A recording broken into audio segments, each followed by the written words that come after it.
And welcome into Hoopsville, everybody. Brought to you by D3Hoops.com, the WBCA NABC studios. I'm your host, Dave McHugh. Got lots to talk about tonight. We are 1 month away from the end of the regular season, from the end of tournaments. 1 month from today, we will be talking about who's in and who's possibly out of the NCAA tournament. We'll know the automatic qualifiers. We'll be talking about who's on the bubble. 1 month from tonight, we'll be spending extra time here on Hoopsville figuring it all out for you. Believe it or not, there's just 1 month left. I feel like just feel like last show we were talking about how there's plenty of time still in the basketball season. Not the case anymore. We are a day away from February. We are 4 Sundays away from Selection Sunday. Counting tonight. 4 weeks from tonight, we'll be trying to figure out who's in and who's out of the NCAA tournament. If you got questions for us or our guests, if you just want to converse with us, feel free to do it on Twitter, at D3Hoopsville or hashtag Hoopsville. Do it on Facebook, facebook.com/Hoopsville. You can even do it via email if you want, hoopsville@d3hoops.com. And we even have a chat room on the YouTube page. If you're that far into it, you may be on our show page, and that's understandable. But if you happen to be on YouTube, we do have a chat room there. As well, got lots to talk about tonight, as we are a month away, so we've got plenty to chat about. So please don't shy away from interacting with us, and in any way, shape, or form that you can find. We'll certainly love hearing from you. Let's talk about the guests we'll have on the show tonight. Remember, again, with Sunday shows primarily, we cover the Northeast Atlantic. We cover the South and Central regions primarily. We also have the WBCA Center Court, which can come from any of those regions. Tonight, we will start out in the Central region with the number 11 team in the women's side, Wisconsin-Oshkosh. Their head coach, Brad Fischer, will join us here on Hoopsville. Then we'll head out to the East Coast and into the Atlantic region in the MAC Freedom Conference, and we'll talk men's basketball with Delaware Valley's Casey Stitzel. Sorry. Can't read my own handwriting. That's a bad sign, is it not? Casey Stitzel will join us on the show, talk about the Aggies' record season so far and what Delaware Valley can do to secure yet another NCAA bid for the third time in 5 seasons. Then we'll head a little west, not very far, stay in Pennsylvania, go to the WBCA Center Court with Mary Beth Spirk from Moravian Women's Basketball. What she is doing in the community and in WBCA as a whole, basketball as a whole, outside of the success that the program has had, certainly worth a tip of the hat, and we will give that tip of the hat to her coming up. Then we'll head down to Arkansas, talk Hendrix women's basketball. Yeah, they lost today to Birmingham Southern. Tough loss for the Warriors, but they are still in first place in the SAA. We will talk to their head coach.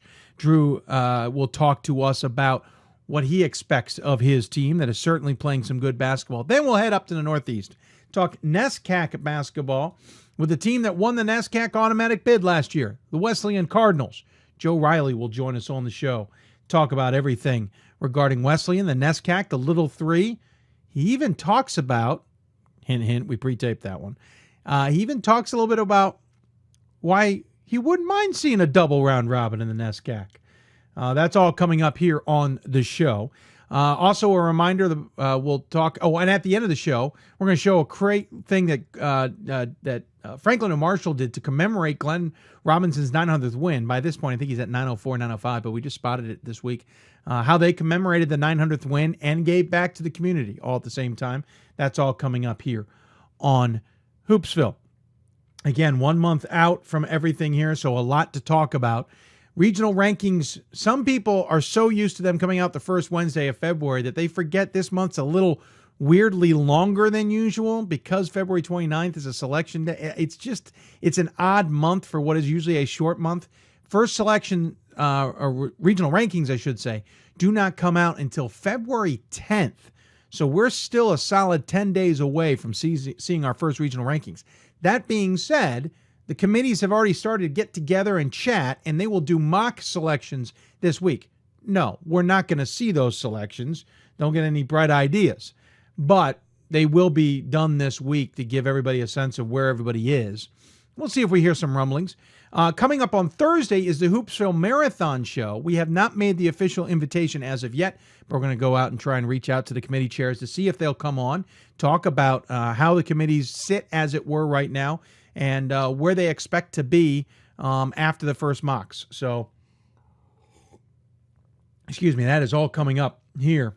The Hoopsville Marathon Show will go on Thursday, 10 a.m. Eastern Time until 10 p.m. Eastern Time, right here from the Hoopsville studios, along with a few pre-taped interviews that we did out in San Antonio, for example, and elsewhere. Those will all come to you here. Lots of guest ideas. We'll be working hard in the next 24, 48 hours to solidify all of our guests for that show. Lots of good ideas. We will see what we can do. Plus some of the old familiar faces of Hoopsville, some of the characters that we've had on the show who certainly know Division III basketball the best. They'll be on the show as well. You might notice that I am wearing a Carthage women's basketball polo.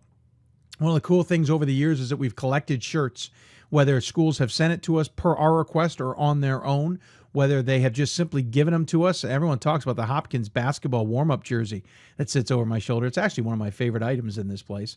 Of course, we have the center jersey. We have the Lauryn Hill signed Ohio Wesleyan number 22 back there. We did have that Hoopsville sign that a fan of the show got made and sent to us. Not hanging. It will be hanging by the marathon. We finally today figured out about where we're going to put it, and it requires moving some other things around as well. So we're going to work on that before Thursday's show and get it all hung up and ready to go. So, but part of the Carthage shirt also, I want to remind you, is part of the Hoopsville fundraising projects. The fundraising project got kicked off a few days ago, has not raised any money as of yet. But one of them, the perks you can do is, if you select a certain amount, you can ask us to interview one of the men's or women's coaches of your favorite program, and we will try and wear a shirt from that program, whether we have to reach out ourselves or you can take care of it or somebody else can take care of it, whatever the case may be. It's all part of the Hoopsville Marathon, or fundraising efforts that obviously we'll make a big deal about on the marathon. There you see it there, part of Indiegogo. We've been tweeting it out. We'll be tweeting it out throughout the show as well about that fundraiser. If you're able to assist, we certainly appreciate it. Would really appreciate it from you, and hope you'll consider it. If not, please share it and let other people know about it. Either way, Hoopsville fundraising campaign is off and running. It also has a deadline of 4 weeks from tonight. So tonight we'll be making selections, or 4 weeks from tonight we'll be deciding who we think is in the NCAA tournament, while the NCAA committees actually do that work. And we'll obviously have guests and everything else. That show has evolved over the years. I think last year may have been the best we've ever done it. And we'll kind of tip Murph, come off of that with a good show. Well, part of that will be the fundraising campaign ending as well that evening. So we hope you'll take the time to consider donating to the cause. We certainly appreciate it. Scores around the country. Let's quickly get through some things. Top 25 wise on the men's side. I'm not going to say relatively quiet, because it was relatively quiet in the middle week, and then things got a little spicy as it were. Whitworth, the number one team in the country, certainly had a somewhat easy weekend. Beat Linfield 67-55 and Lewis and Clark 89-80. Of course, that game a little closer than it looks like at Lewis and Clark. Augustana got past North Park, but it needed overtime, 95-92 in that one after beating Elmhurst earlier in the week. Elmhurst at least got back in the winning column against Milliken. Ohio Wesleyan got back in the winning column against Hiram, 123-95. Unbelievable. Chicago had a rough weekend. Plain and simple. Lost to Emory on Friday, 69-63 at home. Then lost to Rochester today, 84-76. Coach McGrath, who remember was on the show last week, basically said just didn't play good defense. Team needs to bounce back next week. They play Emory and Rochester in that order. They'll go Atlanta to Rochester next week. Big games now there. Instead of locking up potentially or putting themselves in the catbird seat in the UAA, they have to fight to get back into first place, as Emory now has first place by a game after Emory beat Wash U today. WPI lost to Springfield over the weekend. That's of note. Roanoke, we mentioned, lost to Randolph, then lost to Virginia Wesleyan yesterday by 1 at home. That's going to sting a little bit there for Roanoke. NYU lost to Carnegie Mellon before beating Case Western. NYU now 14-3. Trinity, Connecticut didn't have a good week. Lost to Merchant Marine, we mentioned earlier, then lost to Amherst, though a close game. Gettysburg had a rough week, but we already had mentioned that. They at least got back off the schneid and beat Washington College. Salisbury lost to York. York's a surprise team. We'll try and see if we can get them on the show this upcoming marathon. Brooklyn lost to Staten Island. That stings for me as a Brooklyn voter. Brooklyn's just not proving themselves right now. I thought they were a pretty solid team. I think the CUNYAC's one of the better conferences, especially in the Atlantic region, and they're just not showing it right now. Whitewater lost 2 games this week, Platteville and River Falls. St. John's lost 2 games this week. So things are crazy in the men's top 25. Quickly on the women's side, because we're going to have to get going. We got a little late start here due to a technical glitch. On the women's side, a little bit quieter, but still some interesting results. Rochester lost both games this week. They lost to WashU on Friday 59-38, and then lost to Chicago 58-56. Rochester not doing well on the road this weekend. Number 7 will fall in the polls, to be sure. So will Capital. They lost to Wilmington, which we mentioned on Thursday's show, then followed up with a loss to Mount Union. Stevens Point lost to Oshkosh. We'll talk about that win for Oshkosh and that loss to Stevens Point and the craziest of the WIAC coming up here momentarily. Whitewater lost to River Falls. Beat River Falls. River Falls lost to Whitewater in a 17-18 game. Bluffton took its first loss of the season, losing to Rose Holman 57-50 on Saturday. Trinity, Texas lost to Austin 70-67. You might remember Cameron, Trinity's head coach, talking about how good Austin was. When we talked to him a couple weeks ago out in San Antonio, he talked about how good Austin was. So maybe not a surprise there at all. Carnegie Mellon lost to NYU. This is receiving votes. Stevens lost to St. John Fisher. Trying to see if there's any others from the weekend. Wartburg had a bad week. Lost to Co and Buena Vista, but Wartburg's also working with an injury. Hear more about that coming up as well. Moravian lost to Catholic today. Or yesterday. We'll talk about that with their head coach coming up. So again, here are your guests. We're going to talk to Wisconsin Oshkosh women's basketball, then Delaware Valley men's basketball, Moravian women's basketball, primarily in the WBCA Center Court, then Hendrix women's basketball, and Wesleyan men's basketball. That's what we got coming up here on the show. Don't forget, you can interact with us on Twitter at D3Hoopsville and hashtag Hoopsville. Email us hoopsville@d3hoops.com. Join us on Facebook, facebook.com/Hoopsville. We're going to take a break. When we come back, talk Oshkosh Titans women's basketball with Brad Fischer, the number 11 team in the country, the big win over Stevens Point, a sweep of Stevens Point. WIAC is crazy, and Brad Fischer helps break it down for us. He'll join us via Skype here on Hoopsville. You're listening to Hoopsville, presented by D3Hoops.com from the WBCA NABC studios. More Hoopsville right after this. For the love of the game, but for those of us who are Division III student athletes, it's more than that, a lot more. Sure, the game is important, but as we work so hard to build both mind and body, it's more about team. That is why NCAA Division III teamed up with Special Olympics, and in giving the gift of sport to those for whom it seemed an impossible dream, we are working to make this a better world. Help us keep that dream alive. You can make a difference. We've got more schools than Division I, more fans than Division II, and more upsets than March Madness. There's 800 programs with over 11,000 games leading to 2 national championships. And we've been covering it all for over a decade. From Eastern to Occidental, from Puget Sound to Piedmont, from Southwestern to the University of New England, and from Hope to Calvin. Nobody covers Division III basketball like we do. We're at D3Hoops.com at www.d3hoops.com. I used to never really talk. Ever. I was afraid if I said something wrong, everyone would laugh at me. But then I started to play golf with Special Olympics. It helped me to find my voice. And now everyone else is speechless. Welcome back to Hoopsville. This is Danielle Donahue, Executive Director of the WBCA. And we are a proud partner and very excited about all the future broadcasts. Here's Dave. Welcome back to Hoopsville, presented by D3Hoops.com from the WBCA and ABC studios. We're obviously just getting rolling here on the show. If you want to follow us or ask us questions, you can certainly do it in our social media. Do it via Twitter at D3Hoopsville or hashtag Hoopsville.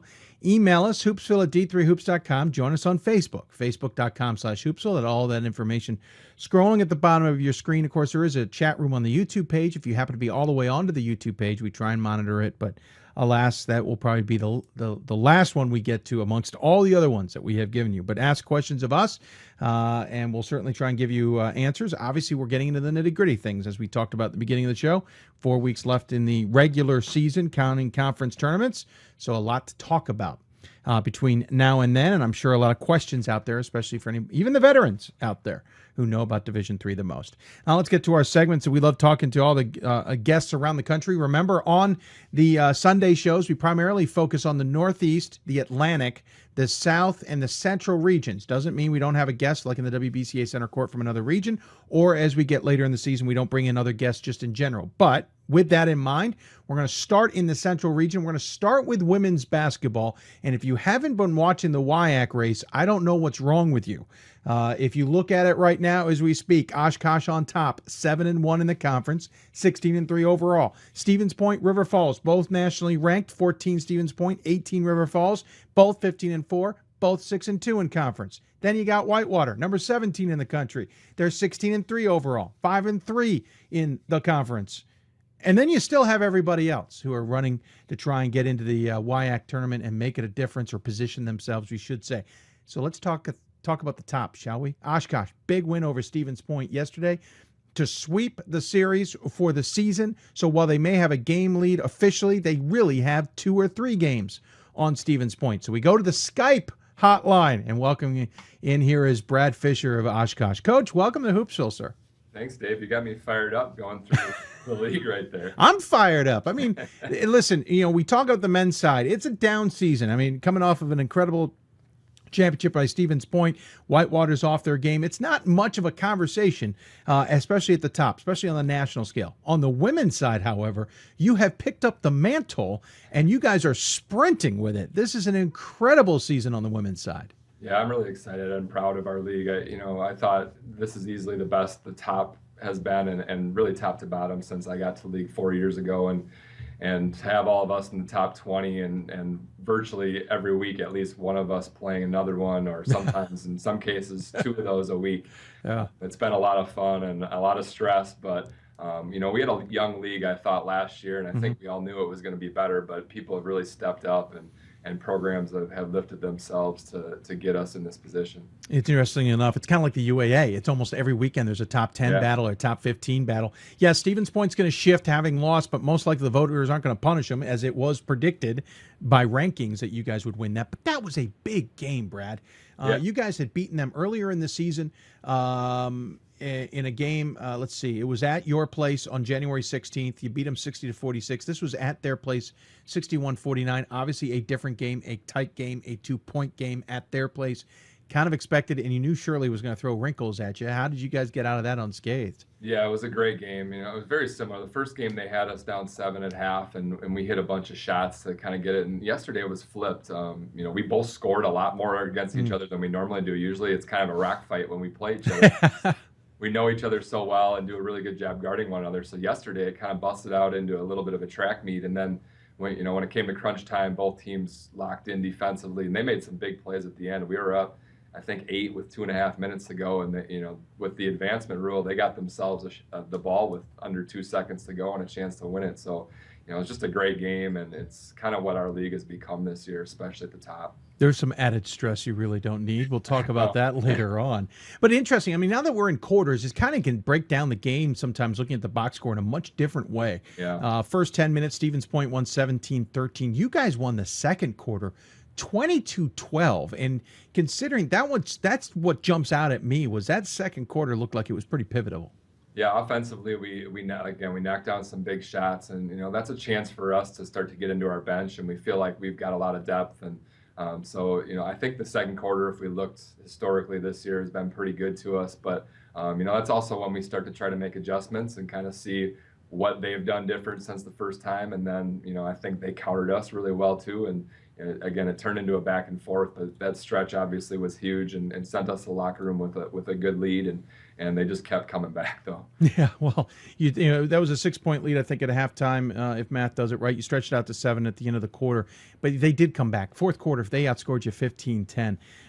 Both teams shot well. I mean, 47% for you guys, 45% for them. You shot about 36% from beyond the arc. They shot 40%, 5 for 14, 4 for 10.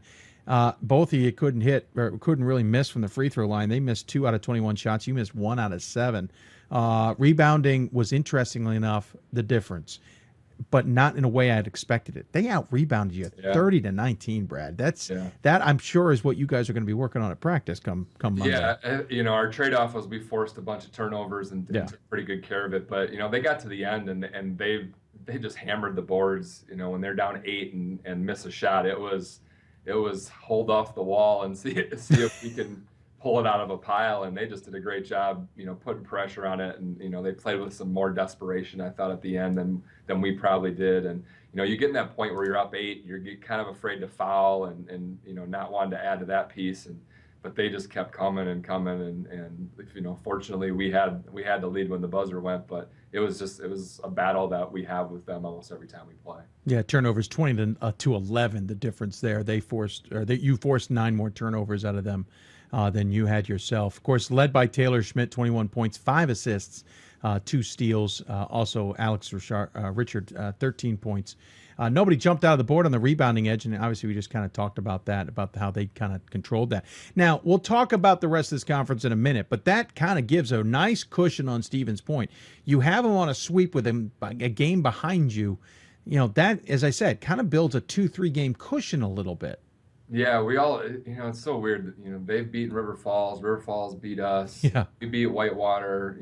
Point's got to go to Whitewater and to River Falls this week. They've just got a brutal week. So, it just kind of comes down right now to how the schedule plays out. Obviously, being able to get one on the road is huge and to finish the sweep. But, again, I feel like things can shift in a day or two because we all end up having to go to each other. We've got to go to River Falls, to Eau Claire yet, who's big and, a huge challenge for us. So, everyone's got kind of their little thing that they're going to have to battle through if they want to win this thing. So, obviously we feel good about getting a sweep with Point, but we also understand that either of those games could have went the other way. So, we've still got a lot of work to do here. I was going to say, a lot of work to go. You got 6 games left in the season before we talk about the conference tournament. You've got to go on the road to Platteville this week. You're home against Stout. Of course, Stout is 2-6 in the conference, and Platteville's 2-6 as well. So you're interesting enough. While Stevens Point's got a brutal week ahead, you've got the bottom of the conference. Not that I'm saying that's an easy shake of the stick either. My question, I've been asking this a lot of coaches this season, is, all right, you just came off a big win against Stevens Point. You now kind of play the bottom of the conference. How do you keep the team from slipping up, essentially, and taking a bad loss in the next, to be honest, 4 games? Because Eau Claire and La Crosse follow after that. Yeah, the good part is our kids honestly don't think about bad losses in our league because they've been in each of these places, and we've had, whether we've won or not, we've had an experience in the last 2 or 3 years at Platteville Stout where we were on the ropes or had to come from behind. So we've kind of seen all that, and part of the reason they have 2-6 records is because they've got 4 ranked teams that they're having to play every week in conference. So Stout has won out of conference and won some big games, and Platteville's just got a ton of freshmen. So, they're a little bit different. I think they have like 12 freshmen, and they're starting 3 or 4 at times. So, they're dangerous just because every game they're starting to figure it out a little bit more. So, our kids just have such a high level of respect for our league and how hard it is, especially go on the road. So, it's not something I worry a lot about. They also play different styles. So we've really got to concentrate on focusing on a new style, and I think that distracts you from worrying about what their record is or all the other circumstances around it. Obviously, I know you're not looking that far in advance, but the last 2 games, at home against Whitewater on the 17th, on the road against River Falls on the 20th. So while Stevens Point might be taking them on now, you take them out to close the season. That can actually be a good thing, so keep you guys kind of really focused right towards the end, but at the same time, puts a lot of pressure right up to the end. You don't get a break necessarily before heading into conference tournament here. Yeah, it's a big challenge. But last year we had the same. We finished with Superior and then Whitewater and then Eau Claire, who were the top. Yeah. We lost all three of them. So we didn't handle it very well last year. Yeah. I think we understand again. We were in a great position going into the end of the season last year and let things slip away a little bit. So that I think has taught us that we need to worry about Wednesday and again, who knows what can happen in between. Yeah. They all have to play each other. We've got to go on the road a couple times. Things may look completely different by that time. They may not be as big of games then as they look like right now. So it's not really a thing I've been worried about with our players that we have to circle games, because every game in this league for as long as I've been here feels like you've been through a fight when you're done. We'll talk about your team in a second, but one more thought on the WIAC. Superior not in it this season. We haven't talked a lot about that on Hoopsville. We did talk about it at the D3Hoops.com Classic. Of course, they moved to UMAC last year. Kind of saw a hybrid of that. It's clearly scheduled up on the UMAC to get ready for it. We made a comment in Vegas that has stuck with me the rest of the time. Superior going to the UMAC improved 2 leagues. It improved the UMAC greatly because Superior comes in and changes the level of competition. It looks like it improved the WIAC too, because yes, 2 less games, so you don't beat each other up as much in the conference. You also take a behemoth out of the conference as well that allows the rest of the conference to get maybe a little bit more competitive. Is that a fair assessment now that we're about 2/3, 3/4 of the way through the season here? Yeah, it's hard for me to say because they were so good when they true. If you lose a good team, it's hard to say you got better. But at the same time, I feel like we've got a really, really good top end of the league right now, and the bottom end is really just young. And I think that's kind of been the separation. If you look at the top 4 or 5 teams in our league, there's so many juniors and seniors playing this year. So, obviously that's how it's played out. And there's no question they raised the level of the UMAC. I mean, that's a really good program, and they got more good players. I know I try to kind of follow how they're doing over there, but I think the results would bear it out. Whether or not it's direct correlation or not, I guess I'm not sure. But we're having a great year, and I think their league is lifted, and obviously Superior's playing well in it. So I think it'd be hard to say you're not partially at least right with that. And I hope they keep doing well, because I think he's done a great job with that program, and hopefully they can get back to the NCAA tournament. Carrie Carollo is the chair of the national committee. She's the chair of the Central Region. Platteville also is a representative on the committee as well on the Central Region. Megan Wilson, so that the conference basically has representation outside of the direct chairmanship. We're talking about a legitimate chance here of 4 teams in the tournament. Let's just cut bait there, and just, even if we're wrong and it ends up being 4 teams in the tournament, that's a heck of a representation from the WIAC. What can you and the others do to A, secure that, and B, take advantage of that? I mean, you guys got to the second round against Calvin last year. Yeah. Can we?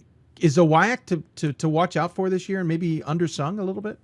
Well, I think so. I think Point and Whitewater have really good wins. Point beat Wash U this year. They both beat Luther.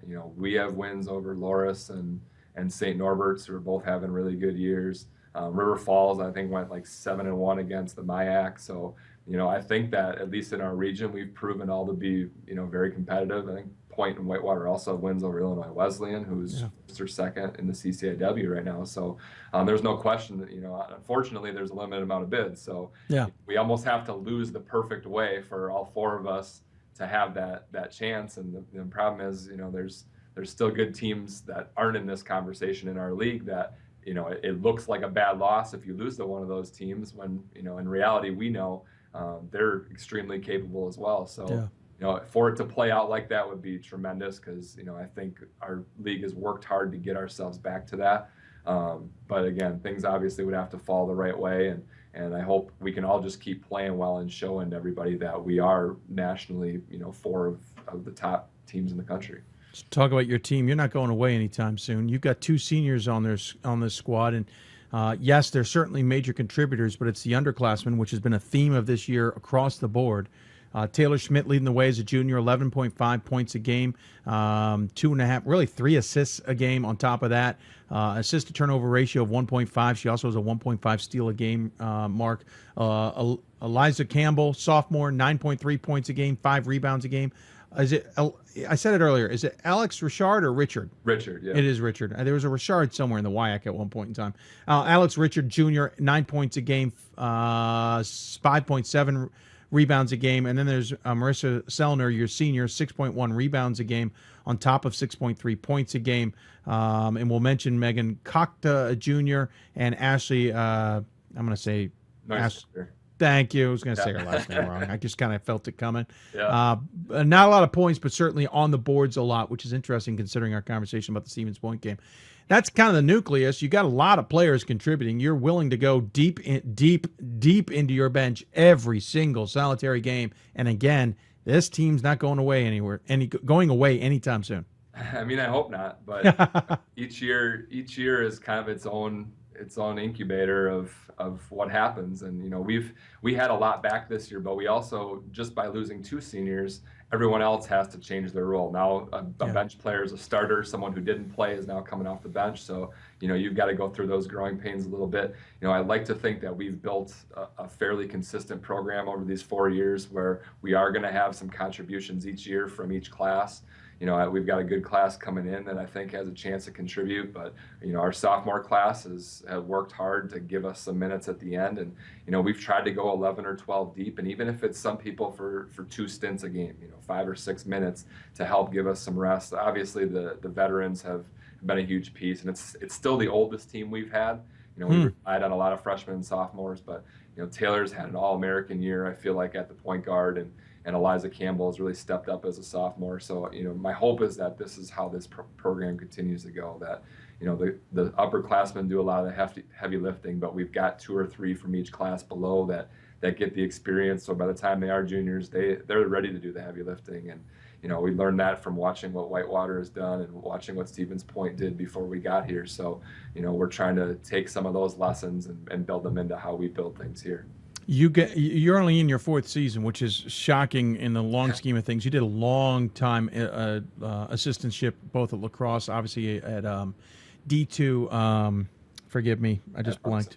UW-Parkside. Yeah. Parkside. I was going to say Platteville. I'm like, that's not right. It's the other P. Parkside, and I had it in front of me and lost it. But you've made an impact immediately. 20-6, 26-4, 23-7, now 16-3. I know every coach would say that's exactly what they planned on when they walked in the door. But at the same time, you talk about the youth of this squad. How have you been able to be so successful with what has been a young team for most of this? Our kids are talented, I think. I would love to take more credit, but ultimately ultimately when the lights go on and the ball goes up, we don't have a ton of control. And the great part about our kids is they've bought into what makes our program run. And someone like Taylor is okay with averaging 11 points a game and only getting 7 or 8 shots maybe, or 10 shots. For these 4 years, it has been so balanced. And, if you look at our averages, none of them jump off the page from a scoring standpoint. No.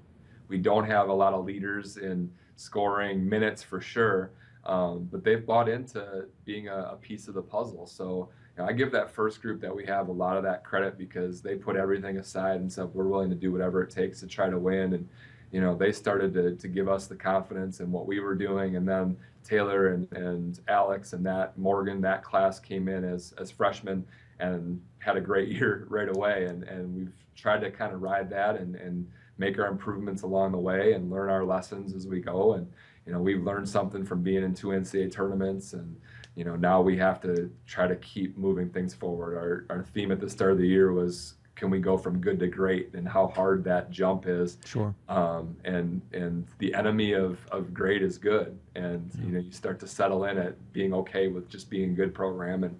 And we're still trying to fight and claw our way to be a great one. So, I hope that we keep working and keep understanding we've got a long way to go to be where I think we're capable of being as a program and as this year's team yet too. You're basically gone 10 deep in every single game, which just shows the depth you have. By the way, I'd be remiss. I haven't mentioned it yet. The one blemish on this record this season was a 3-game stretch. I mean, it's not like those 3 losses are sprinkled throughout the schedule, which you can tell some people one thing and people another. You went on a stretch where you started the season, I think, at 11-0. Now you went 3 stretch. Wartburg, St. Thomas, River Falls. Yep. It's not like it was bad teams, all good teams there. But what did you guys learn from that stretch? You lost to Wartburg by 11. You lost to St. Thomas by 9. You lost to River Falls by 7. There were certainly games you're in, but it was all in 3 games. That can derail a team. Yeah, and there was definitely some nerves internally. I think about that. It was right after Christmas, and anything I talk about from those 3 games would sound an excuse. And the reality is, Wartburg and St. Thomas and River Falls are really good, and they played better than we did. They coached better than we did for sure, and definitely shot better. We shot really poorly, which they obviously have something to do with since they're all playing defense on us.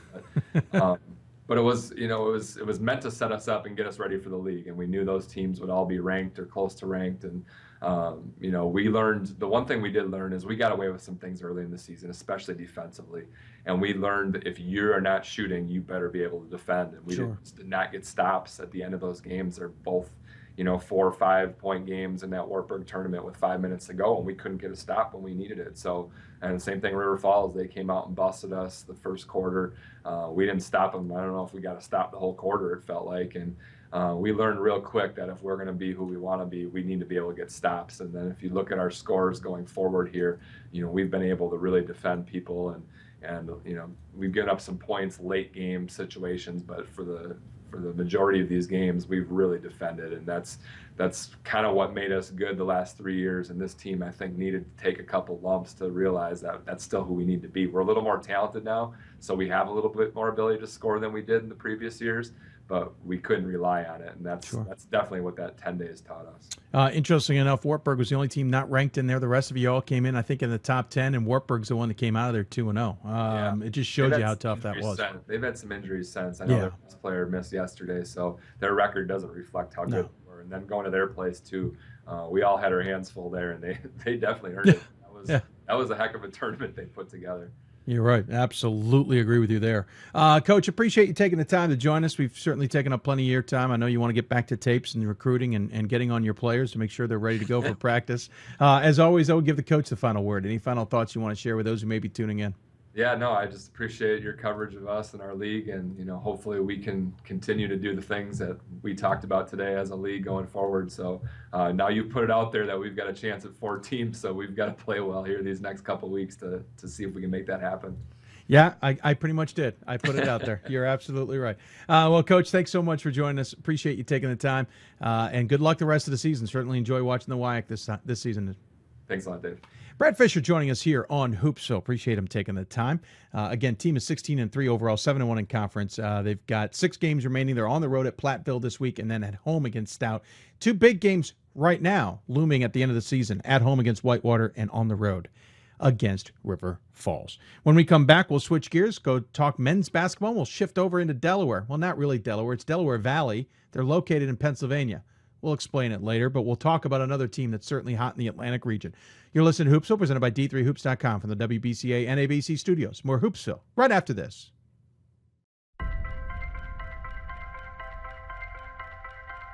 I'm a Division III student athlete, and I know how powerful words can be. The term gay doesn't mean stupid, lame, or less than. So I pledge to speak up if I hear the term gay used in a derogatory way or any other homophobic terms. If you can play in Division III. I'm a Division III student athlete, and my teammates unconditionally accepted me as part of their family. So now I pledge to do the same for others. If you can play in Division III. I'm a current Division III student athlete, and I remember how intimidating the first year of college can be. So if you're a first-year student athlete and nervous about coming out as LGBTQ, I pledge to stand by your side as your ally. If you can play Division III. I'm a Division III student athlete, and I believe student athletes can help break down the barriers of exclusion. I pledge to support and encourage my teammates to support my campus's LGBTQ student group by volunteering and participating in events. If you can play in Division III. I'm a Division III student athlete, and I believe that everyone should be educated on LGBTQ issues. I pledge to work with my athletic department and my campus to foster dialogue and create a community of support, respect, and pride. If you can play in Division III. We are Division III student athletes, and you can be too. If you can play in Division III.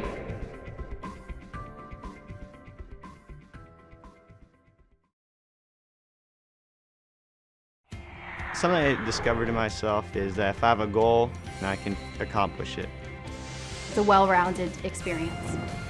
at a Division III school, you primarily a student athlete, so the school is really shaped around you developing yourself as a complete individual.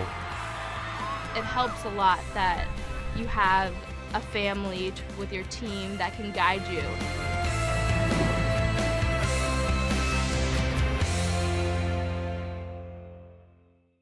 For the love of the game, but for those of us.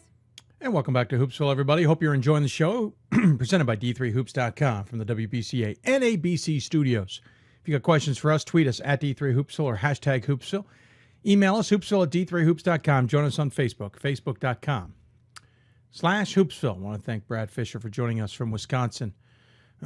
Oshkosh, women's team certainly playing pretty good basketball. Worth watching that race out there in Wisconsin. I thought it couldn't get better than the last few years, and it has clearly gotten far better this season. We'll probably be talking to Wisconsin and Stevens, or I should say Whitewater and Stevens Point and others as the season moves on. Now let's do as we said. We'll move back to Pennsylvania this time. Head to Doylestown. Talk men's basketball on the MAC Freedom side. Haven't talked a lot about the MAC Freedom this season. DeSales was at the Hoopsville Classic. It was nice to see them there, see Scott Koval. Got a chance to see what one of the top teams is going to look like. The other top team, though, right now is Delaware Valley.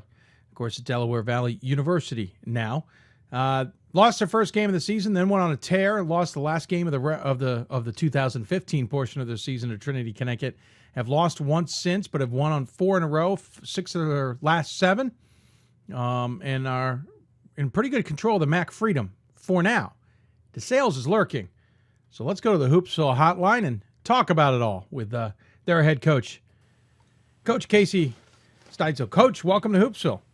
Thanks, Dave. I appreciate it. Thanks for having me. Absolutely. Appreciate it as well. We're going to get to your game yesterday in a minute.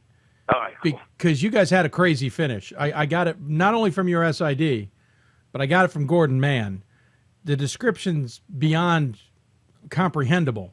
I want to get to other things first. We'll get back to it. First off, start the season with a loss to Alvernia. Now, this is a team that's usually good at the end of the season. Hasn't been good at the beginning of the season. You know, I've talked to a lot of people about how that can derail a program. You guys got right back on the horse, and you guys just started rolling through competition after that. But not competition that's going to kind of bring you guys to the forefront for everybody. This seems like a season that's been building, in other words.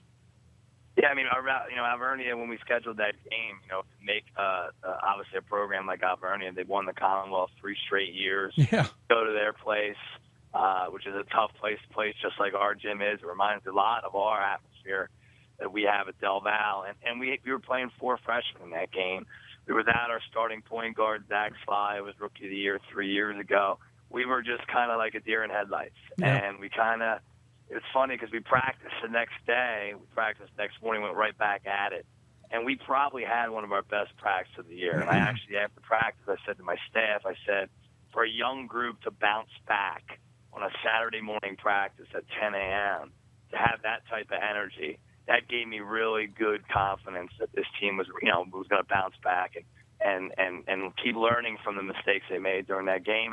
And every game since then, we get a little more experience, and it's a great group to coach, and I hope we can just keep getting better every day. Excuse me. There's plenty of stories amongst your team. We've had a couple of regional writers put some great stories together over the years, of course, just recently, talking about your main guy there, and it kind of tells me a lot. You guys are truly about family, and to see them respond like that the next morning is kind of preaches to that, doesn't it? Yeah, we have great captains. Chris Moran, Zach Sly, and Barry Brockington, from a leadership standpoint and a basketball standpoint, have all done something or in a game or multiple games that have led us to a win. And even saying, actually, when we were down 17 against Eastern, I was actually getting a drink of water, and I came back to the bench, and there were my 3 captains in a huddle together. And that rest of the guys were shooting around and warming up for the second half, and those 3 captains were talking. And I turned to my staff. I said, you know what? I think we're going to get back in this game. And that's the type of seniors we have. And they didn't let that Saturday practice become anything else than a day to learn from our mistakes and get better. And that's one of the reasons why we're having our success. Every coach will tell you have to have good leadership. you have to have good seniors, and we definitely have both. Off to a record start, because technically that's what we still call it when we have to talk about how good the season has begun at 16-3 overall. Of course, it could have been 15-4 if not for a comeback yesterday against Eastern, down 17 points. You come roaring back in the second half. According to Gordon Mann, I believe he put it, you guys were up about 2, I think, with about 40 seconds left, and still had to hit a not-so-quite buzzer beater that was a buzzer beat. We'll get into that in a minute. to pull this one off. But that's the kind of that's what you're alluding to. It's just this team's not going to quit. They're not going to roll over necessarily. They understand they got to get the job done even when they're not having the best days.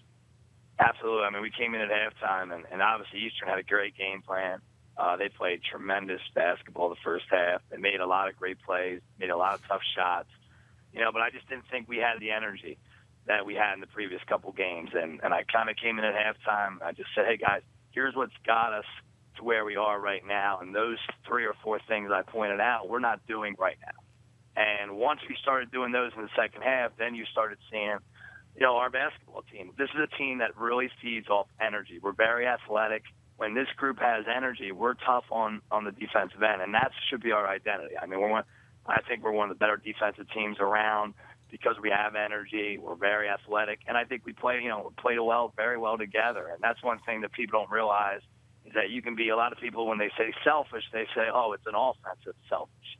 Well, you can be selfish on the defensive end too, and this group is not that. And, it was an unbelievable comeback. I mean, I almost had about 10 heart attacks, I think, in the last 5 minutes. As you can tell with my voice, it was still hurting from yesterday's game. The atmosphere was crazy. We had almost probably 1,000 people in there. That's awesome. A huge reason why we were able to get that comeback is the crowd and how much of an atmosphere we have at Del Val.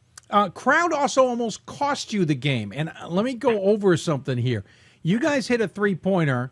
The clock didn't stop, but it's not like we're talking seconds here. We're talking about 0.3 seconds. Sure. It goes through. Eastern's walking off the floor. The horns sounded. The crowd takes to the floor. Refs come together and say, you know what? In reality, there should be 0.3 of a second left. And then they they give you an administrative tech for the crowd. Now, this happened in a D2 women's game earlier this season. Right, and it caused some outrage because it ended up costing the team who hit the shot the game. And that conference went after the refs. I think they suspended them 4 games basically for this. They suspended them out of the conference tournament and I believe out of the NCAA tournament, basically saying, oh, come on. The horn sounded. You can't fault the fans for coming on. By the way, it was also a handful of fans. At some point, you have to be thinking to yourself, this is a little on the ridiculous side. Yeah, I will say that I don't think it was. I think the rule was misinterpreted during our game. I don't think there should have been a technical foul. Well, if you're putting time back on the clock. Yeah, because when the buzzer goes off, you can't expect 18 to 22-year-old kids. Right. Oh, wait a minute. Wait, are they going to put time on the clock? We should wait. Yeah, absolutely. So, hey, things happen like that. As I say to my group, adversity, got to deal with it sometime during the season. That was a little adversity for us. And, I'll take something like that than having nobody in the gym, and having no energy in our gym. I'd rather have something like that than having 50 people in the stand. So we dealt with it. We'll learn from it, and obviously, hopefully, we'll never have to deal with it again. Just dawned on me, I ought to look at the box score and see if I know the names of those involved. I don't off the top of my head. Maybe Donnie needs to get a call regarding that game. I don't know if he's your assigner or not. He might have received one already. Yeah, I'm just saying. I mean, you don't need to be giving you an extra heart attack. You already had several on the way in. Yeah, absolutely. But I mean, that's what's interesting is you guys now have control of this conference by game. DeSales is certainly lurking behind you at 6-2. Then it's Manhattanville, Misericordia, Wilkes, all tied at 4-4. Back there in third place. You got a big game with DeSales coming up this week. You'll also have a game against Manhattanville, both of them on the road. A game like that can drain a team. Game like that can spark a team. Which way do you think this is going to be? Which way are you concerned about, maybe?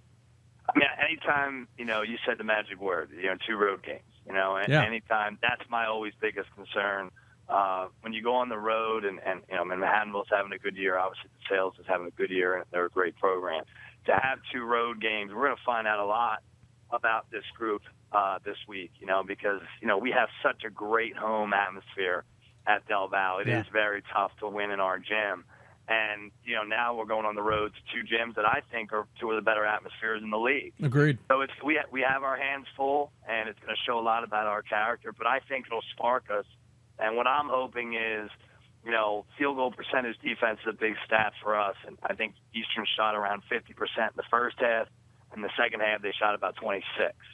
And really the only thing that changed, that was not X's and O's. The only thing that changed was our mentality and our energy level. So I'm hoping our guys can really, very beneficial to learn things through winning. Because a lot of times, sometimes you have to learn lessons through losing. And we were able to learn a lesson on Saturday and still win, so I'm hoping that sparks us here this week. You have 4 seniors, a ton of freshmen on this squad. It feels like this is the year you got to take advantage of to some extent. Chris Moran leading the way as a senior, 18.9 points a game, nearly 10 rebounds a game. Kimbrough, is it Tyleek? Yes, it is, yes. Tyleek Kimbrough, 13.1 points a game, 4 rebounds a game. Kimbrough is a junior, we should point out. Barry Brockington, 11 points a game, almost 5 rebounds a game. He's also a senior. 9.5 points from Alex. I should have checked with Gordon on these. Matsone? Yeah, Matt, what's funny is I get his name pronounced wrong, too, so don't feel bad about that at all. Well, he's not. Mancini, I believe is what I think I'm correct, hopefully. Well, he's a freshman. We both better learn his last name darn quickly here. He's coming out of, interesting, out of my neck of the woods here in Randallstown, Maryland. Yes. So, you got the senior leadership, and we haven't mentioned everybody. You got a junior and you got a freshman mixed in there as well. But again, back to my point, it feels like this is the year really to take advantage of if you can. I mean, our seniors have been great. I mean, each one of them, Zach Sly and Chris Moran were a part of our championship team a couple years ago. They were both freshmen. Chris was our first big guy off the bench, and Zach was our starting point guard on that team. He was Rookie of the Year that year. And Barry came to us last year as a transfer, and we got to the championship game last year and lost. They came back really hungry. And then we had a kid last year in Matt Gerner who really was an afterthought. He was probably our 12th, 13th guy. He comes back this year. I mean, I tell this to a lot of people. I really didn't have any, hopes for him. And all of a sudden, the first month of practice, he's making shots. He's on the glass. He's defending.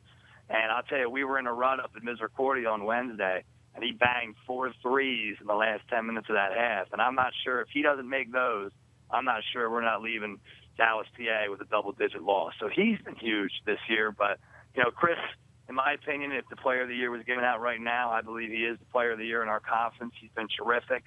And the challenge for all players is, hey, you're a great player, you're a great talent. Can you become a great winner? And I think he's starting to figure that out here, and through leadership and making guys better on the court. And that's a tough thing to teach kids nowadays is, hey, you're a great player. Can you make others great too? And he's starting to really, really get going with that and really helped our basketball team. Is there a sense in this conference, this might be a one-bid league this year? DeSale's certainly having a good season, but 5 losses already. You've got 3 losses. I'm trying to quickly find unofficial SOS numbers. Give me a break. Give me a minute here as I stretch. Sure. Literally, I'm stretching as I'm waiting for the page to load now. It's loading. It's getting there. Here we go. You guys have an unofficial SOS, unfortunately, right around 500. Do you have the feeling that, listen, we got to go into this conference tournament. We got to secure a number 1 if we can, make them come through our place, and then we got to be smart enough to win the AQ, or we're not going to be able to get into the tournament?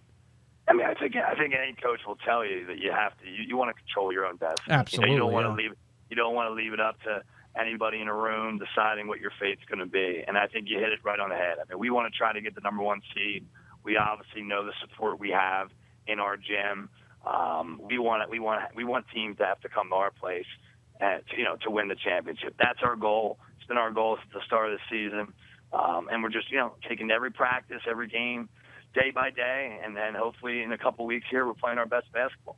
Obviously, you beat DeSales 75-47 just a few days ago. Yeah, about 11 days ago.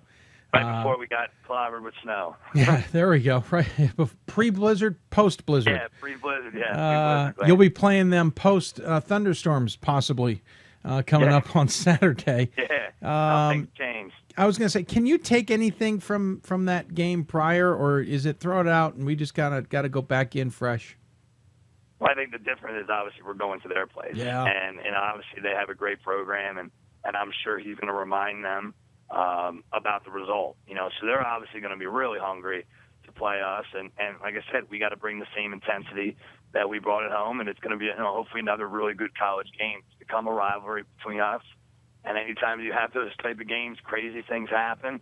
We just got to be ready to play. And like I said, it starts Wednesday with Manhattanville, and then obviously we'll worry about the sales on Saturday. Love the article that Rob Knox put together, and I loved the quote from your mother. Don't go to Delaware Valley; they don't win there. Are you often of one who does not listen to their mothers? Yeah, unfortunately, I got in a little trouble after that. I actually, somebody caught it and must have told her about it, so I did get an earful about that. But I kind of use that example because, obviously it's your own mother. Usually mothers are the ones that, say, oh, you can do anything. You can coach the Lakers someday. You know what I mean? So they're very, my son can do anything. And when she was basically telling me, you can't win there, that's how you kind of knew how bad it really was with that program. But believe me, even though she's my own mother, I have reminded her every time we have one that she did tell me that. But it's been a great 8 years here, and we're just trying to, hopefully contend for another championship this year. But the turnaround's been awesome, and I've had great staff and great players. Anybody knows players win games, and we've had some really good players in past teams, and we have some great ones on this team also.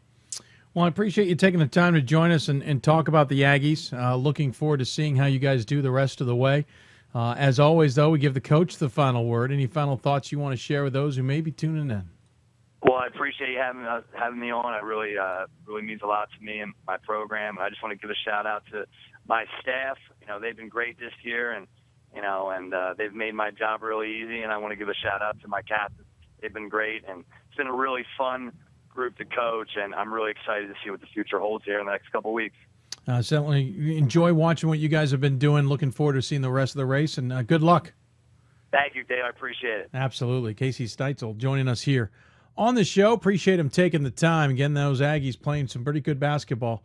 16-3 overall, 7-1 in conference, with a big win come from behind against Eastern just yesterday. Again, at Manhattanville in the middle of the week, then they'll travel to DeSales on Saturday. 2 big games. The advantage, they'll finish at home 3 of their last 4. So 6 games left, and the final 3 of the last 4 will be at home. So certainly still in the catbird seat, but 2 big games coming up this week. Don't forget about the Hoopsville fundraising efforts. We'll talk more about it at the end of the show, but we want to mention them as well. If you ever want to, we've been tweeting it out. Go to our Twitter page, d3hoopsville.com. You can also go to that's our webpage, d3hoopsville.com. You can find more about the fundraising efforts there. You can also find it on our Twitter account at d3hoopsville or hashtag Hoopsville, tweeting it out accordingly there as well. Certainly any help you can have. The Banshee has tweeted us about thoughts on UMass Dartmouth's Jordan Resendes. We'll get back to you about him. Banshee, we got to get to commercial break and on to our next guest, but I will get back to you on my thoughts on him. Maybe after the break. We'll see about my timing here. You're listening to Hoopsville, presented by D3Hoops.com from the WBCA NABC studios. Coming up next, we go to the WBCA Center Court. We'll talk Moravian women's basketball with Beth Spirk. Sorry. I am having all kinds of issues writing down notes these days. Beth Spirk joins us on the show. Love having MB on. We'll look forward to talking to her coming up, and what she does in the community is spectacular work. It's all coming up. You're listening to Hoopsville, presented by D3Hoops.com. More Hoopsville right after this.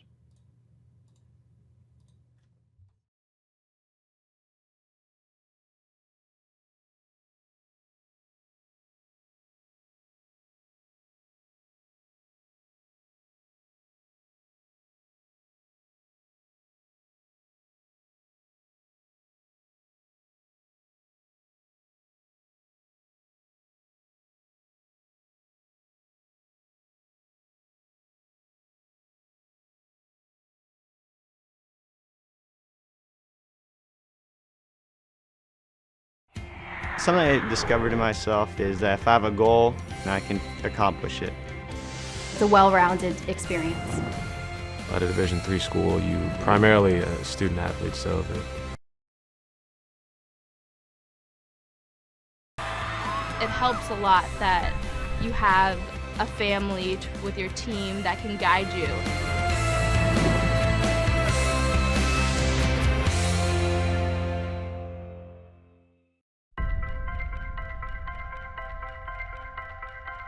I'm a Division III student athlete, and I know how powerful words can be. The term gay doesn't mean stupid, lame, or less than. So I pledge to speak up if I hear the term gay used in a derogatory way or any other homophobic terms. If you can play in Division III. I'm a Division III student athlete, and my teammates unconditionally accepted me as part of their family. So now I pledge to do the same for others. If you can play in Division III. I'm a current Division III student athlete, and I remember how intimidating the first year of college can be. So if you're a first-year student athlete and nervous about coming out as LGBTQ, I pledge to stand by your side as your ally. If you can play Division III. I'm a Division III student athlete, and I believe student athletes can help break down the barriers of exclusion.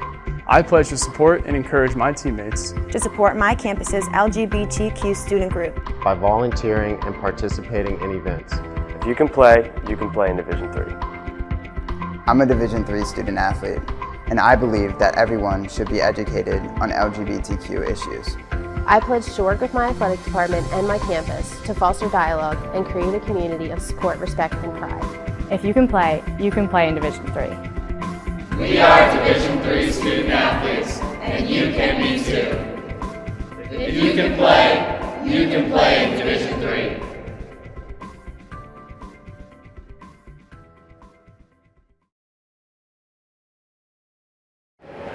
Welcome back to Hoopsville. This is Danielle Donahue, Executive Director of the WBCA, and we are a proud partner and very excited about all the future broadcasts. Here's Dave.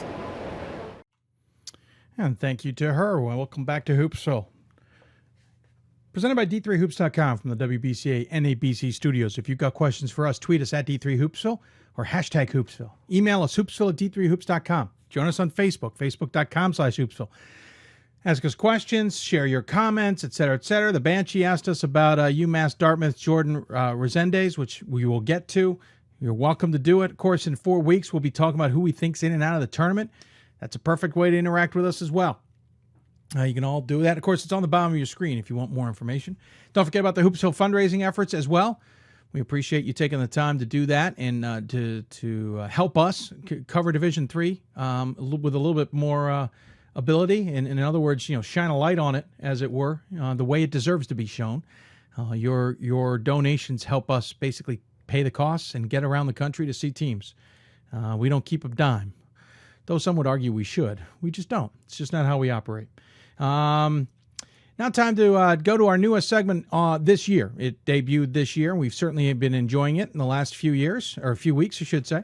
WBCA Center Court, getting us a chance to talk to coaches who are involved with the WBCA, Women's Basketball Coaches Association, talking to them not necessarily about what they're doing on the court, but really what they're doing off the court or in the name of basketball, or what they're doing in their communities or something along those lines. One of those that I've always had in my mind when it comes to this segment, and I've loved having on the show in the past, is Mary Beth Spirk, head coach for Moravian, and she joins us now on the Hoopsville hotline. Coach, welcome to Hoopsville. Thank you. Thanks for having me. Absolutely. Appreciate you taking the time. I will get this out of the way now. I don't like the new landmark schedule because I no longer get the chance to see you at the Goucher Gym because it's always a split day on a Wednesday with you guys. Yeah, it's a tough schedule, and we split the men and the women on the weekday, but that's the way it's worked out. So hopefully we'll be okay. I don't think I've seen you since they split it, which is really unfortunate for me. I realize it's not all about me. I get it. But I enjoy usually seeing you at the Goucher game. Now I just got to get to Moravian. That's obviously the plan here. That's exactly it. You gotta come up to Bethlehem and check us out. We'll talk about your team. We'll talk about the conference in a bit. But the whole point of this segment is really to talk about what you do outside of just coaching a basketball team, which you're now doing for 28 years at Moravian and doing pretty darn well.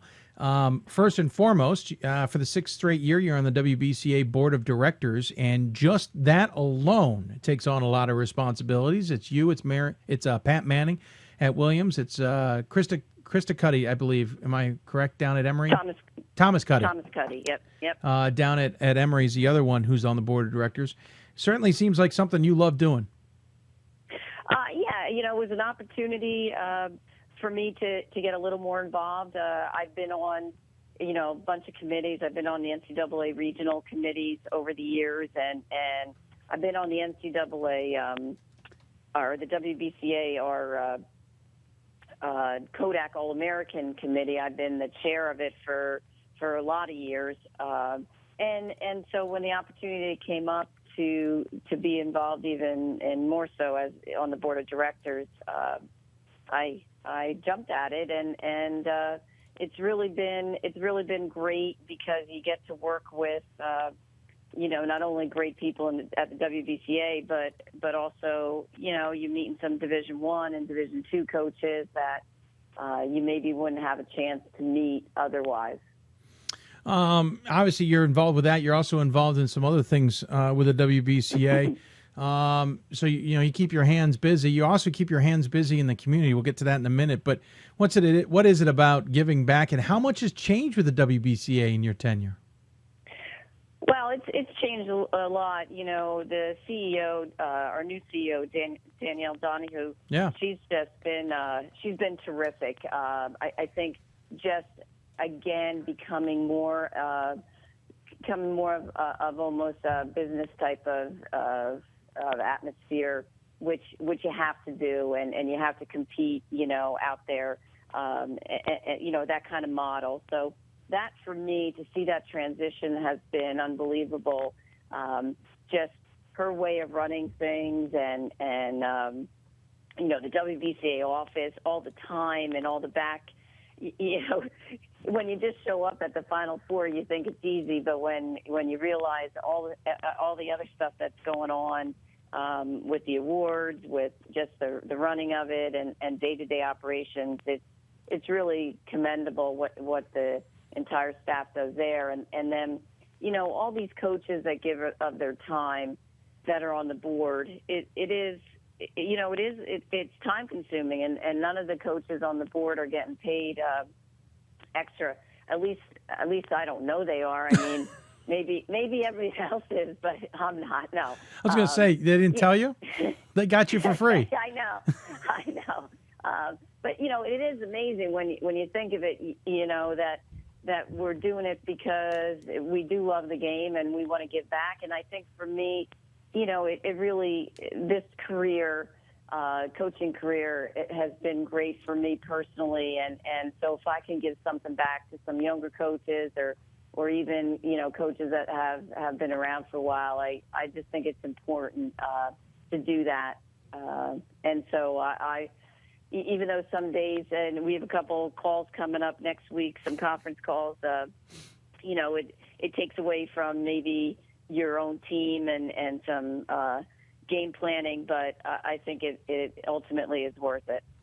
Well, you're obviously the Moravian Associate Athletic Director and SWA on top of that. You volunteered at the NCAA-sponsored Yes Clinic for the last few years at the women, or at least for a couple years at the Women's Final Four. Right.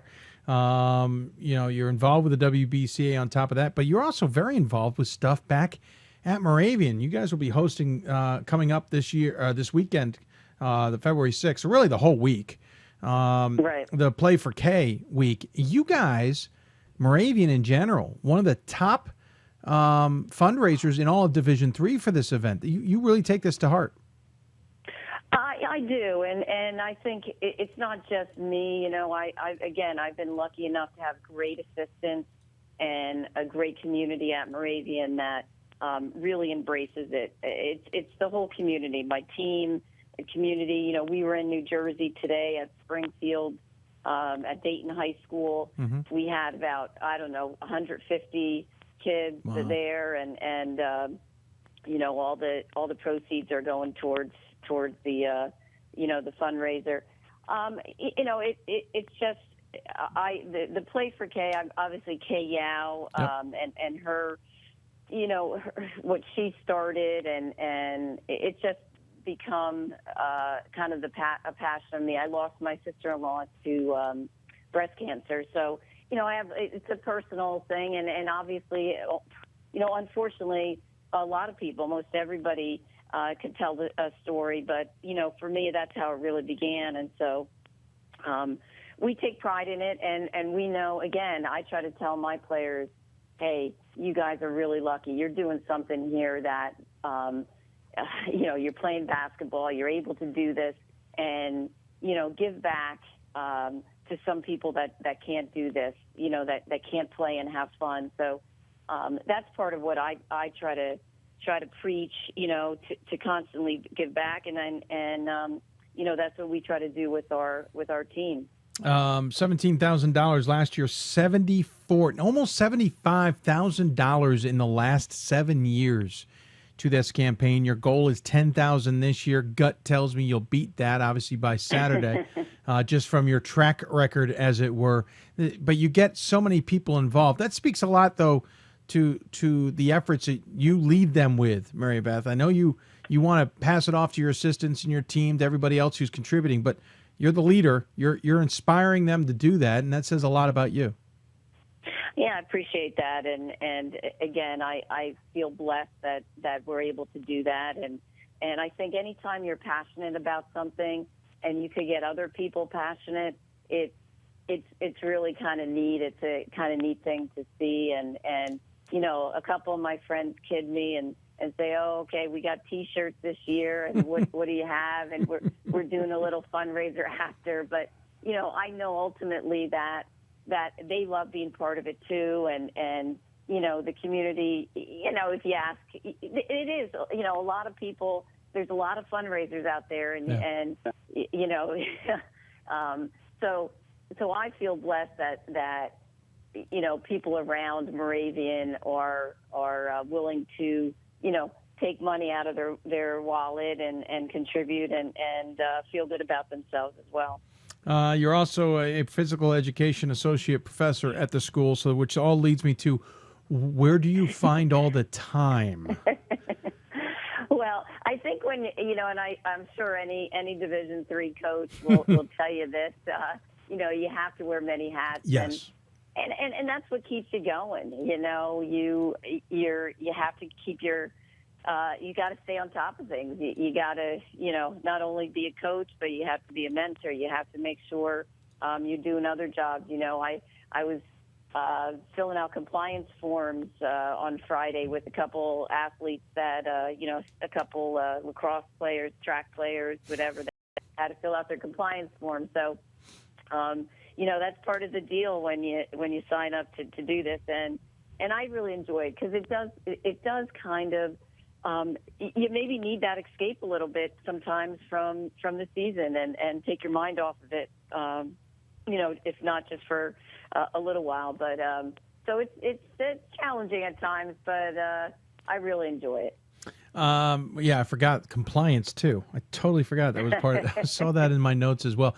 You're also on the branding and membership working group at the WBCA. At this point, I think you're going to be Danielle's associate anytime soon. No, I don't think so. To help her run things. By the way, the trio, I said this to Pat Manning a couple weeks ago when we had her on. You, Thomas Cuddy, and Manning as a trio. That's a trio I'd pay money to just sit in a corner and watch you guys try and work. That's gotta be some fun meetings, or at least conference calls. I'll tell you what, it's really been fun to work with both Pat and Chris. I mean, those guys they're great people, and also happen to be some terrific coaches. They have great teams, and so that's a really a good experience for me, and we do enjoy the work and enjoy the time with each other. Let's talk about your team quickly before we run out of time. You're having a pretty darn good season, Coach. 15-4 overall, 8-2. Granted, tough loss to Catholic just yesterday. 85-80 in conference play. You also have a loss earlier in the season to Scranton. Albright also tripped you up along with Muhlenberg. Of course, Muhlenberg's having a tremendous season. Albright's having a pretty darn good season. Scranton's having a pretty good darn season. My point is, you're not losing any slackers here. But what's your point of view on the whole thing? Yeah, all those teams, we're playing a really good schedule. We beat some really good teams, and the teams we lost to are just having great years. And, obviously we'd like to get one or two of them back, but, I got a pretty good team, and I'm really proud of. We had 4 straight away games on the road. In fact, when we got off the bus at Moravian after Catholic, one of the kids said, "Coach, we've been on the bus for 24 hours if you count." We were at Juniata Monday, we were at Merchant Marine Wednesday, and we were at Catholic on Saturday. So it was a rough week for us, and we started it off with the following Wednesday at Scranton. So I have a good group. I got a great group of seniors, good leaders, and I have a couple young kids that have been playing well. So we're, if we could, keep on playing well and hang around, I think, come playoff time, we're going to be a little dangerous, because we can score, we can put up some numbers, and if we play some solid defense, we'll be right there, and hopefully, that's where what we want to do, get into the conference playoffs and then take it from there. Only a handful of seniors on the squad. Well, you got 4 seniors and a graduate student, so more seniors than I was giving you credit for. More seniors than that. Jeez, I can't even read. I got new glasses, new contacts. They're not helping me. Let's see, 2, 4, 5 seniors, 6 seniors and a graduate. There we go. Right there you go. Yeah. But I mean, it's a lot of group. leadership. Yes, definitely, and like Casey said earlier, you need good leaders, and I do. I not only on the floor but off the floor. I have some kids that don't play as many minutes, but they're just terrific, and getting the extra year out of Alexis Wright really helped us. She's just having a tremendous year, and again, we got to bounce back from the tough game against Catholic. We have Scranton, so we have Scranton and Susquehanna this week, and hopefully, we could maybe get 2 here. You mentioned Wright, double-double, 13.3 points a game, 11.5 rebounds a game. Camille McPherson, a junior, leading the team at 14.5 points a game, 5.5 rebounds a game. Senior Alicia Marks, 10.5 points a game, 7.5 rebounds a game. I just wanted to point them out before we lost time here.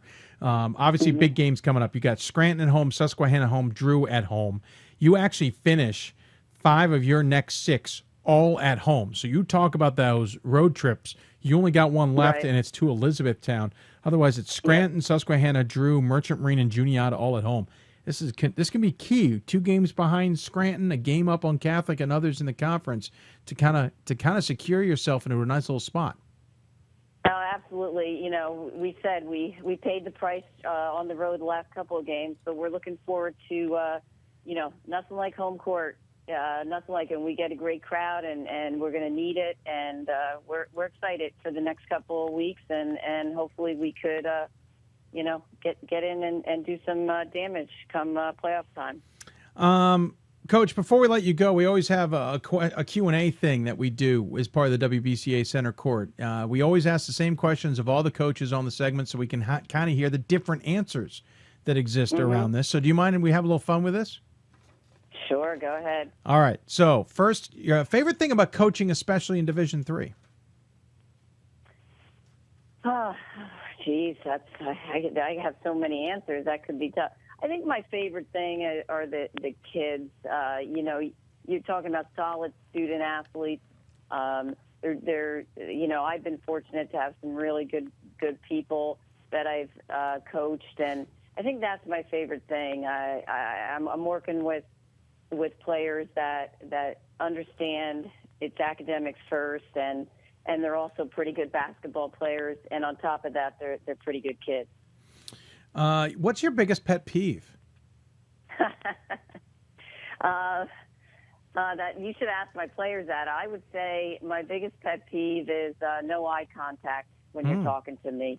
Yeah, you gotta look. You gotta look me in the eye. And unfortunately, I can't see you right now. But good. So next time you see me, make sure you have good eye contact. Always with do. me. It's like Cal Ripken. He won't let go of your hand unless you make eye contact with him when shaking his hand. I learned There that. you go. I learned that the easy way, as it were. Let's see. Favorite rule or nuance of the game? Boy, favorite rule. Good question. I don't know. What's my favorite rule? It could be a nuance. It could be a little bit different thing about the game. It doesn't have to necessarily be a rule. Well, I know what I'll tell you what my least favorite is. I want the 5-second count on the ball. Yeah. I'd like to have that. You don't like how the men got rid of it, do you? I know. No, I wouldn't. No. Yeah, I've talked to a few coaches who are a little miffed that the men got rid of the rule. Right. I don't know. I think, the women's game, I like the women's game that it, it's played below the rim, so it's more skill than sometimes you have the athleticism that guys. I mean, obviously it's nice watching the dunks and all that, but I think I like the more skill of the game with the women. I'm with you.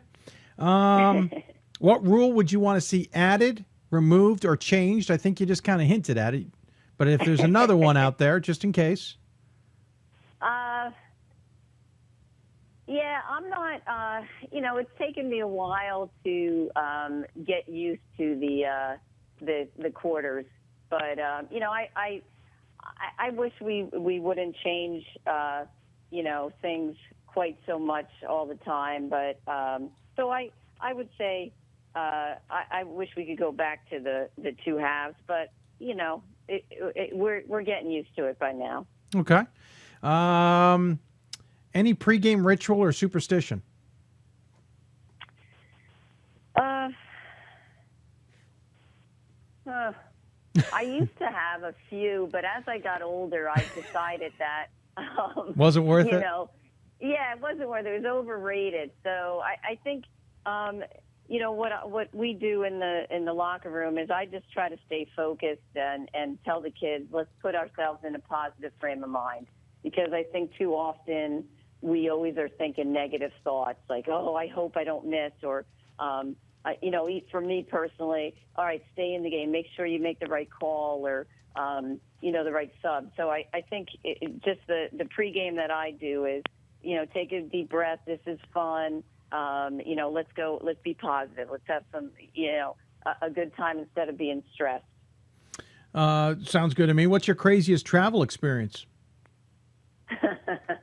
Well, this is a long time ago. We went up to the NCAA's up to Geneseo, and we lost. It was in the Sweet 16, and we lost in the Sweet 16 round. And the next day, we woke up to just snow-covered, everything, and we got out of there. And it turns out that actually my parents and my sister-in-law, my assistant's parents got stuck in Geneseo for like 4 days, but we drove through.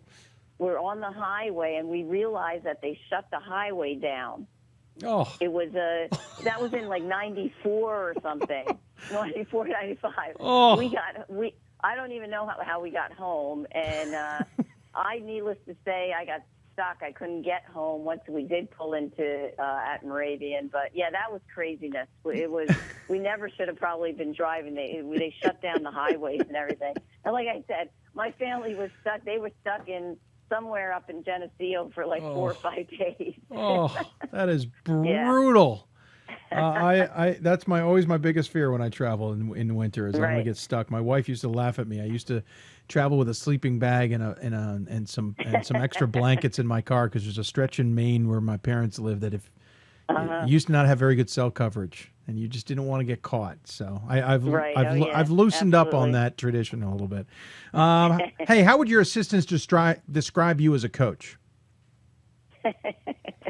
Well, they tell me, because I have a couple of assistants that have played for me, so they always tell me that I've gotten soft, that I'm not as, I can't believe you let them do that. Or in fact, they said it to me the other day, and I don't even remember what happened, but they said, "Oh, you would never let us do that when we played." So I would say that I've gotten softer, but I don't know. I think they would say I'm pretty intense and I'm competitive. But I also realized you got to have some fun while you're doing this, and so I would say they probably would say I was intense, but could laugh as well.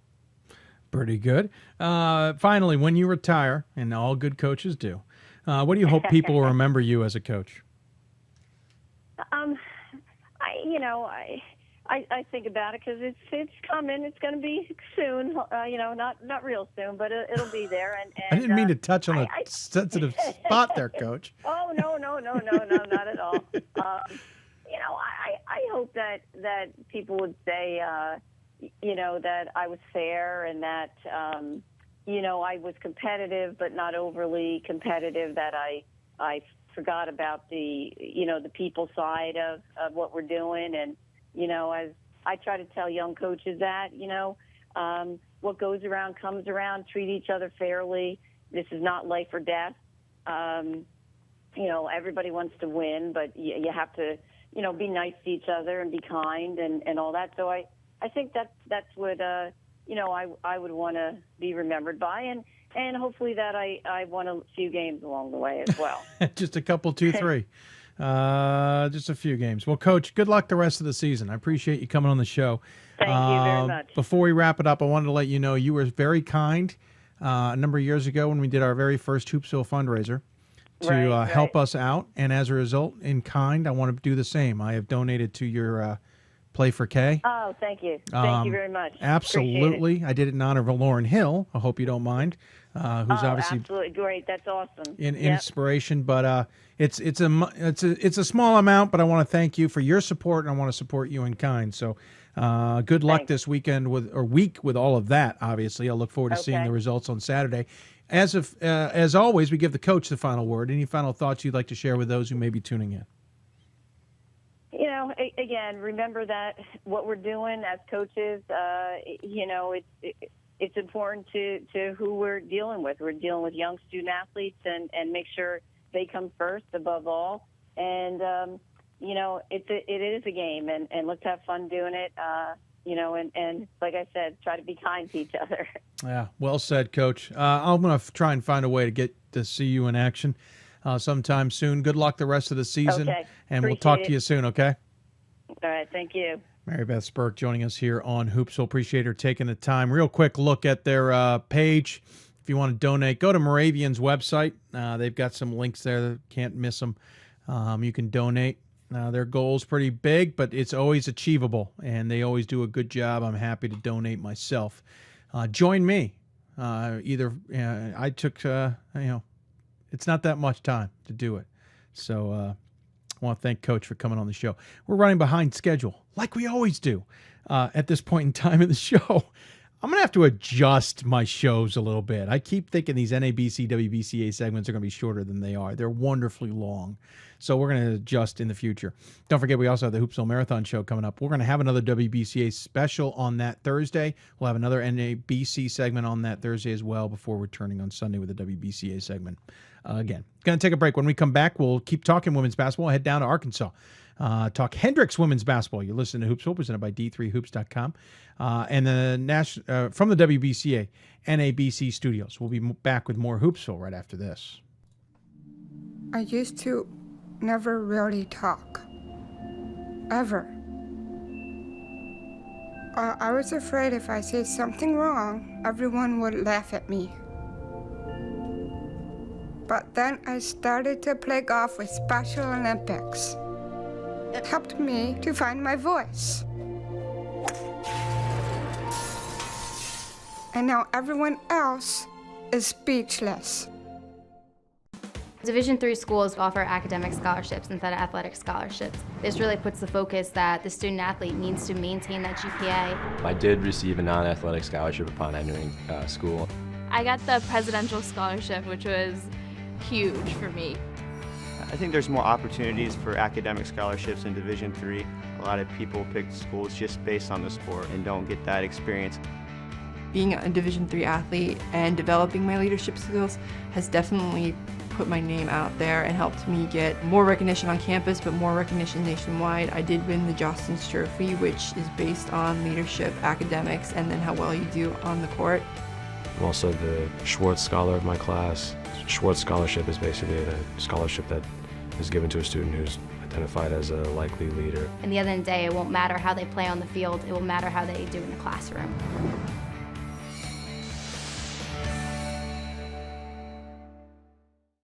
We've got more schools than Division I, more fans than Division II, and more upsets than March Madness. There's 800 programs with over 11,000 games leading to 2 national championships.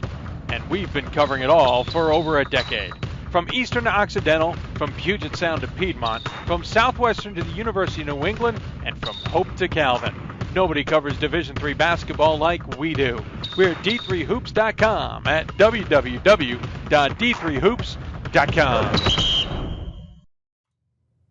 And welcome back to Hoopsville, presented by D3Hoops.com from the WBCA NABC studios. Hope you are enjoying the show. I want to thank again Mary Beth Spirk for joining us on the program. If you got questions for us, tweet us at D3Hoopsville or hashtag Hoopsville. Email us, hoopsville at D3Hoops.com. Join us on Facebook, Facebook.com/Hoopsville. Don't forget, coming up, we still have men's basketball to talk about with Wesleyan men's basketball coach Joe Reilly. We'll also take a look back on how Franklin and Marshall celebrated the 900th win by Glenn Robinson. We'll also talk more about the Hoopsville fundraising efforts and, of course, the Hoopsville Marathon, all coming up on Thursday. That's all still ahead here on a show that technically has 25 minutes left. Yeah, we're going to hit into overtime here on Hoopsville tonight. Of course, that's because first up, we have another women's basketball topic. Banshee, I know you got a question for UMass Dartmouth's Jordan Resendes. We will talk about him as soon as I get a chance. Well, you know what? Let's just get it out of the way now. Jordan Resendes put up 58 points in an 88-83 win the other night. Pretty impressive from Jordan, to say the least. He's averaging 30 points a game.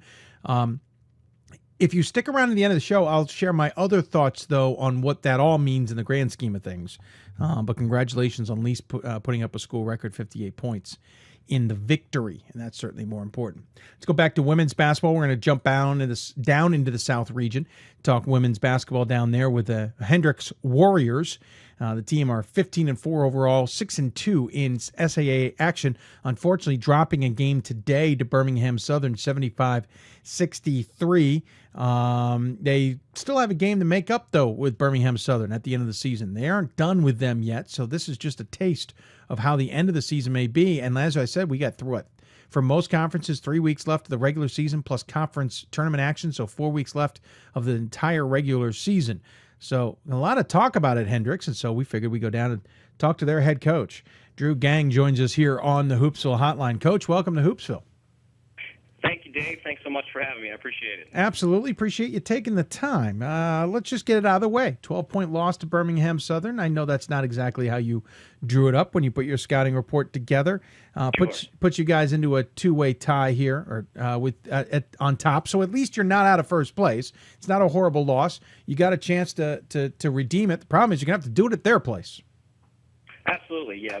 Disappointed with the result, and credit to Birmingham, good team. They played a great game today, and were able to win a big one. So, as you said, though, a lot of basketball left in a league that's got a lot of really good teams. So we got plenty in front of us here before we'll see them down the line. So we're just going to try and get over it quickly, learn from it, and get prepared for our next weekend of games. You guys sit out in one of those proverbial islands, but I almost think it's the forgotten island. It's kind of like Hawaii. Texas is the big island down there, and then there's a bunch of smaller ones everyone forgets about, and I think you're on one of those smaller ones to some extent, because when you look at your schedule, even a guy like me who's been around Division III basketball in some capacity for about 20 years, I even look at your schedule going, well, that doesn't look right. Why are they playing them? Oh, that's right. It's actually easier to go play Texas. So, University of Dallas and Austin and Centenary of Louisiana in the the little-known Rust squad that always shows up. Maryville, Rhodes, Austin, again Texas Dallas, Texas Lutheran, Shiner, Centenary, Louisiana again, Rust again, before we even got into conference play. It's tough to schedule down there, and I see a lot of repeated stuff. What's the mentality with the out of conference to try and get you ready for conference? For our group this year, it's proven to be more on the road or more neutral sites than home games, which can be good and bad. Certainly good for your group if you can win those and be a little more battle tested come conference play. But you're right, and then we've got to go west a lot for our games, or south and west. So we're in Texas a bunch. We're kind of right in the middle in terms of where we are for conference play. We're heading east, and in non-conference we're heading west, and we just don't have many options in our area. So, but we played a good non-conference schedule, and we're able to win some ball games, which has put us, I think, in a good position to be prepared for what's turned out to be an extremely tough SAA. What's interesting is, obviously Austin and Dallas are repeated games. Rust is a repeated game. Centenary is a repeated game. You're almost playing a larger conference schedule in the grand scheme of things. And in some ways, you're playing the old SCAC schedule, which I don't think you've been around long enough to even know about. But, it obviously isn't about positioning yourself for an at-large, because you pretty much know you got to go out there and just win the darn conference. In every way. It's the only way you're going to get in the tournament. If I'm not mistaken, Hendrix hasn't been in the tournament since 2000. Am I correct? I believe that's correct. Yes, it's been a while for us. So, I think probably any coach you talk to, nobody's got the luxury of banking on at-larges. Our goal is as a team and a program is to go 1-0 every night. We've got a chance, and whether that puts you in the position for an at-large or not, you're trying obviously to win the conference and then win the conference tournament. Located in Conway, Arkansas. Give everybody a little bit of an idea of where Conway is. It's just north of Little Rock, about 25 miles. So college town, a few other schools here in Conway, Central Baptist, and University of Central Arkansas. So nice place to live and start a family, and a great school, and a great state and a great city. You're literally in the middle of what used to be the old SCAC. For lack of a better description, You're dead center. You're about equal distant from the Texas schools as you are from some of the Tennessee and Kentucky locales. I only know that because I drove a long distance through that neck of the country about a year and a half ago, and truly got to understand distances a little bit better with that trip. I'm an East Coast guy myself, and yep. A 2-hour drive used to seem long. Now that's nothing here. So. Yeah. Well, my greatest example, a little off topic, is it takes me about 12 and a half hours nowadays. It used to take a little longer now that speed limits and Easy Pass make it easier to get from my place here in the Baltimore area to my parents' place in Down East Maine. This cross-country trip, it took us 13 hours to cross the state of Texas. In other words, it took me longer at higher speeds, because we have higher speed limits out there, to cross Texas than it did to get do half the East Coast. Just to give everybody an idea. Travel is brutal. You guys went 8 games out of 9 on the road in some capacity between the beginning of December and the middle of January. And granted, there's a break in there, but I did 3 major trips in a month using the airplane a little bit, and I was exhausted. How did you get out of that one unscathed? I mean, you look at it, you only lost 2 games out of those 9. Sure. And two tough ones at that. By the way, Center and Texas Lutheran, and they're pretty tough teams. Sure. For us, I guess I didn't necessarily do the best job of scheduling there, but sometimes you get caught in what is a return game with some other schools. Sure. So this year, just a few more than normal, but been good for our team, because I think in our league right now, road wins are like gold bars, as someone said. So hopefully we can build off of it and some of our experiences in the non-conference schedule, and try and go get a few more on the road here, as we've got 4 left in the conference play on the road. Well, Drew, I hope you enjoy the road, because you just got done with 4 home games, and as you alluded to, 4 of the next 6 on the road. You'll travel to Barry and Oglethorpe this coming weekend. Following weekend, you'll play at home against Suwannee and Center, and then you'll head back out on the road. 2 tough ones, Millsaps and Birmingham Southern. There's a lot of good teams still ahead of you. There's a lot of important games still ahead of you. How do you take a loss today and kind of forget about it, despite how hard that will be, just in the general sense of who you were playing? Difficult, certainly. I think you hit the nail on the head there. It's hard to take one like today on the chin and move forward, but you have to.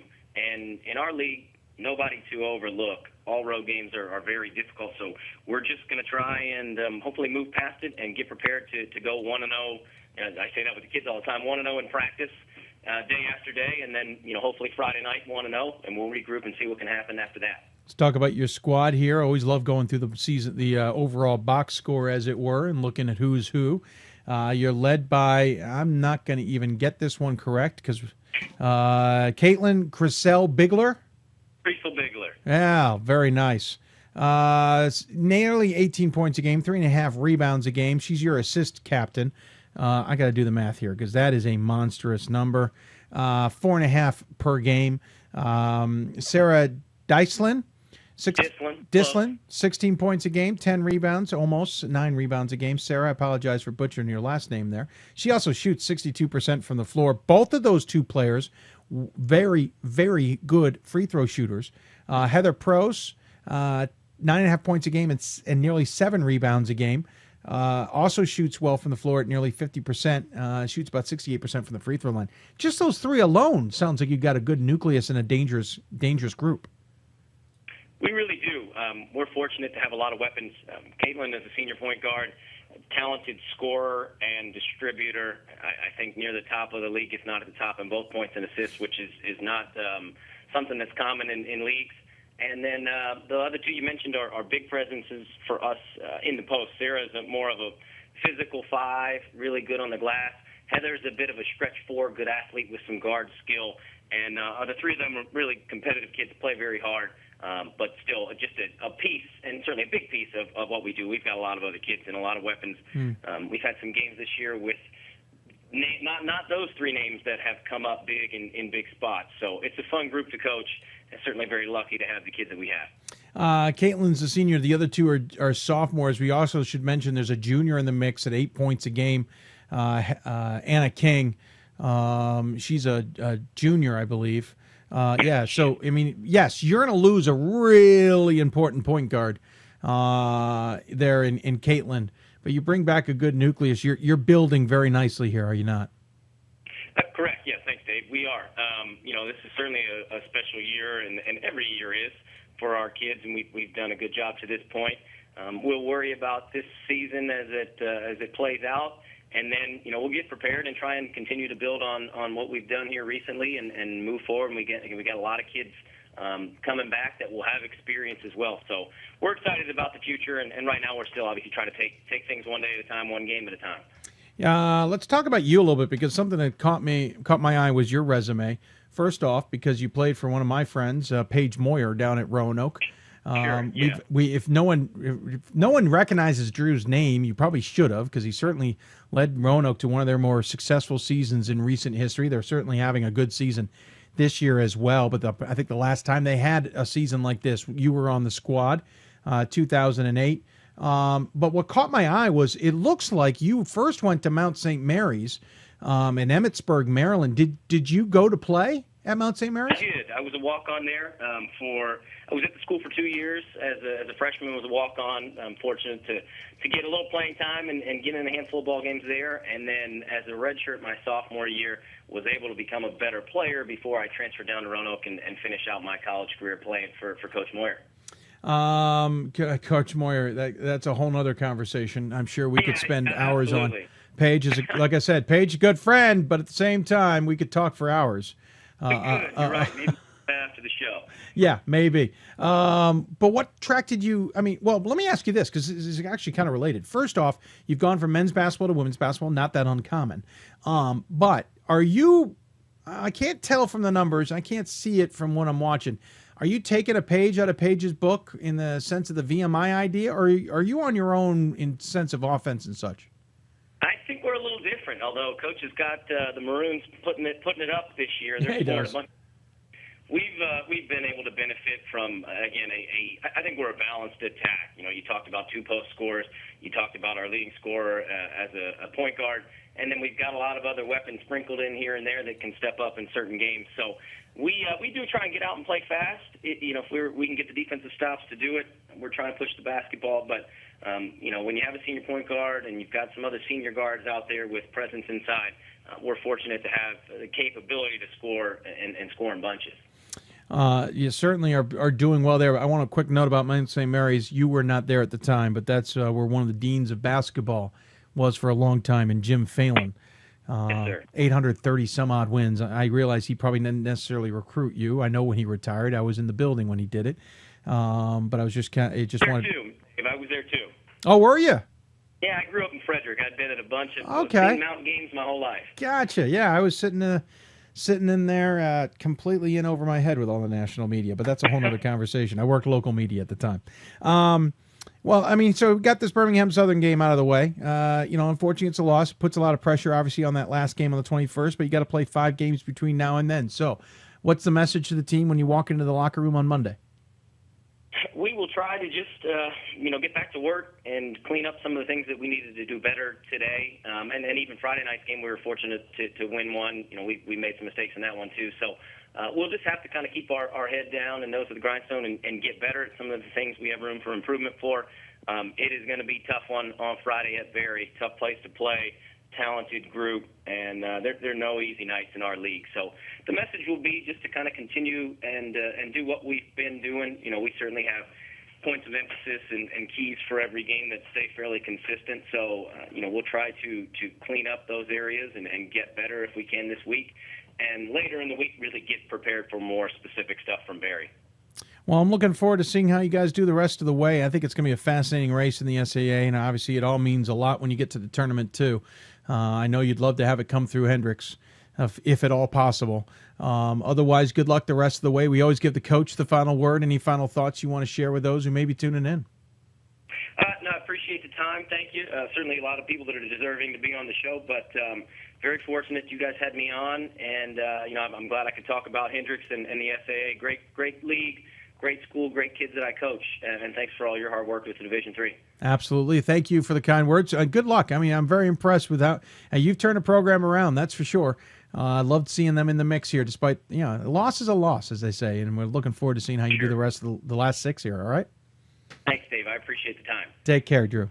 Drew Gaeng joining us here from Hendrix. Again, tough loss today against Birmingham Southern, 75-63, but 6 games left to go, 4 of them on the road. Hendrix heading in the right direction. Keep an eye on the Warriors, especially on women's basketball. That SAA race, really fascinating. Didn't really get a chance to kind of recap at the beginning. They were tied with Birmingham Southern at 6-2. Millsaps and Rhodes are at 4-3 behind them.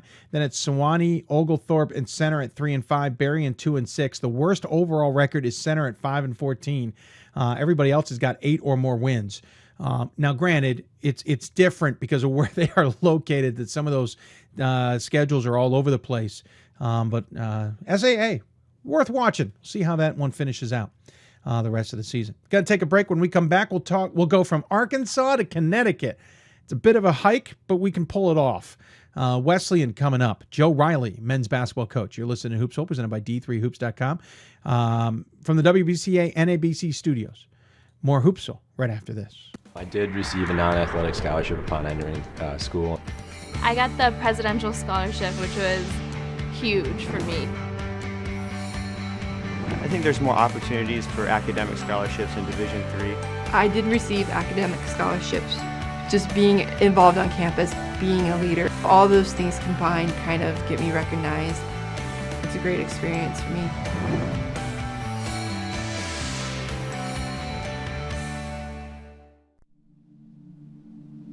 I used to never really talk. Ever. I was scared and shy. It was hard to look at people's faces. I was afraid if I said something wrong, everyone would laugh at me. But then I started to play golf with Special Olympics. I made friends and won lots of gold medals. But I learned more than just playing golf. Special Olympics helped me to find my voice.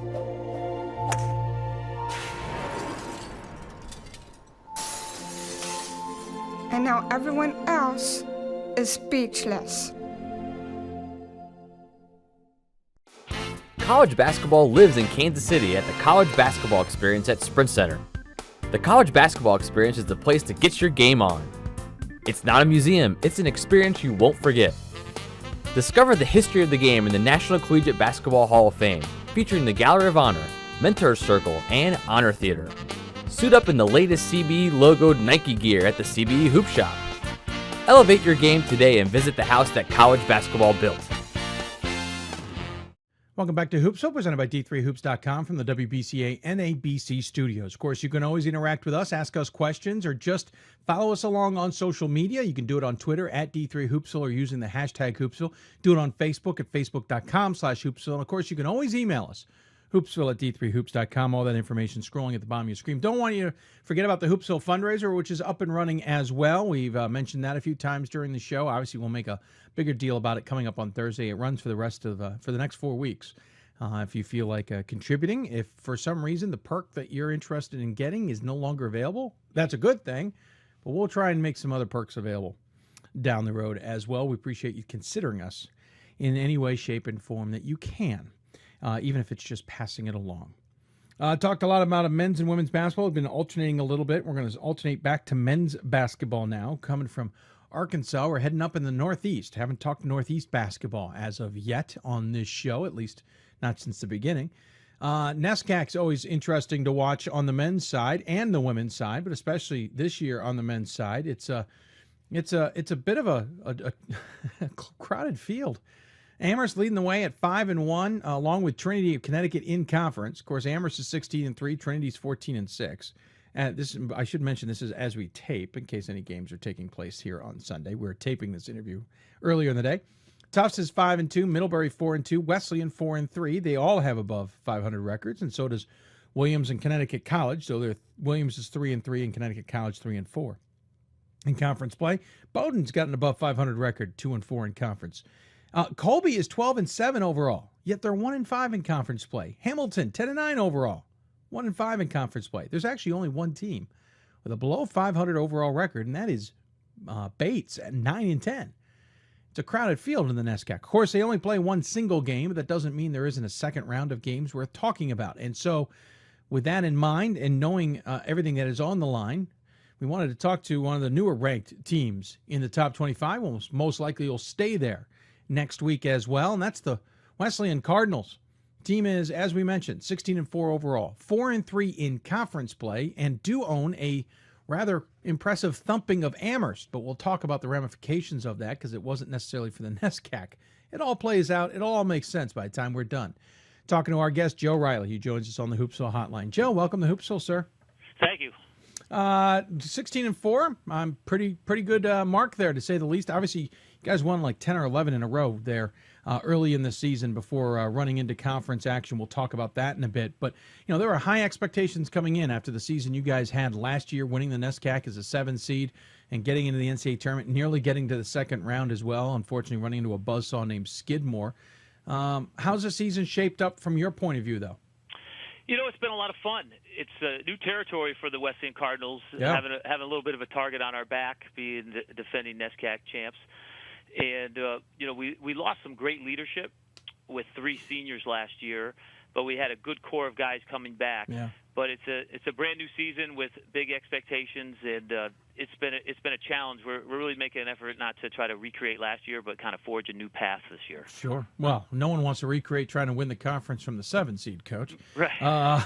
Let's just start there. You'd obviously love an easier road, but right now you're sitting in the 5 hole. Obviously, as we mentioned, Amherst and Trinity ahead of you, Tufts and Middlebury as well. Amherst has a win over you in conference. So does Middlebury in conference. So does Trinity in conference. Those 3 coming in a 4-game stretch. We can specifically talk about those if need be. But, it's a bit of a tough challenge ahead of you. Granted, you don't have the ability to rematch against most of those in conference play. So you kind of have your bet, as it were. Yes. The single round robin, it's a real pressure cooker. I tell my guys every game counts as 2.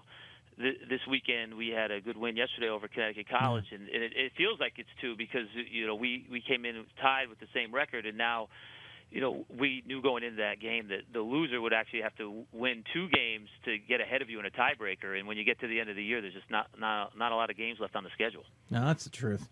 You guys actually have out of everything besides Region Emmanuel coming up on February 1st, Monday. And then you'll take on Williams, Bowdoin, and Colby to finish out the regular season. Williams on the road, Bowdoin and at home, I should say, Bowdoin and Colby on the road. We'll talk more specifics about that now. But, this single round robin is something the NESCAC's the only one who pretty much does. Some people may have single games but are part of a bigger conference, part of a double round robin and a single round as well in other plays. And, the ODAC does it a little bit differently as well. But, you do get to play Amherst and Williams certainly a second time in the Little 3, but is there an element here that you kind of wish you had a double round robin and for those occasions where you may drop a game, say, to Middlebury, and you can come back and get them later? Yeah, I personally would love to do the double round robin. I think that would be exciting. The conference games have such a good buzz to them, and the conference every year from top to bottom is great. A double round robin would be fantastic, but I don't see us going in that direction anytime soon. And it, as I said, it really puts a lot of pressure on those games. We are lucky enough that we get to face Williams and Amherst twice every year because of our Little 3 rivalry. Yeah. And from sitting at the desk of coaching the Wesleyan Cardinals, if we get the pleasure to play those 2 teams twice every year, I wish other people did too, because it's it's great to play them, but year in and year out, those are 2 of the best programs around. So going into the year, if you can't compete with one of those teams, you're gonna have 4 losses on your schedule. So you have to be good to beat those guys, and but it's a challenge that we love, and our guys really embrace that Little 3 challenge. I was going to say, Wesleyan hasn't exactly been on par with Wesley or with Williams and Amherst in years past. That has changed dramatically. Obviously, you guys are on par with them. Certainly, Williams is kind of struggling a little bit since their championship appearance a couple seasons ago. Amherst is clicking along like every season, like they normally do. You guys are the one who are in the rarefied air, as it were. Having made the NCAA tournament last year as the NESCAC title holders, and of course beating Amherst in that championship game to do it, you're right back in the mix yet again this year, having a good season, 16-4 overall. But as you say, there's pressure here. You're going to go into the NESCAC tournament most likely in a spot where you're going to have to win some tough games to guarantee yourself back in the NCAA tournament. But on the other side of that, Joe, is you guys want to position yourself to get back in the tournament as an at-large if possible too. Right. So, we don't talk about that too much as a team. We really just want to have focus on the next game.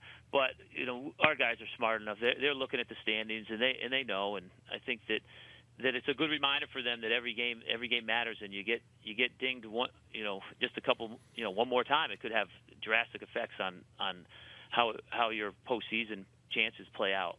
Speaking of that, let's go all the way back to the beginning of the season. Linden State comes to town on the opener for you guys, which was November 20th, and you unfortunately dropped that one 80-78. I'm pretty sure that's not at all how you guys wanted to start your season.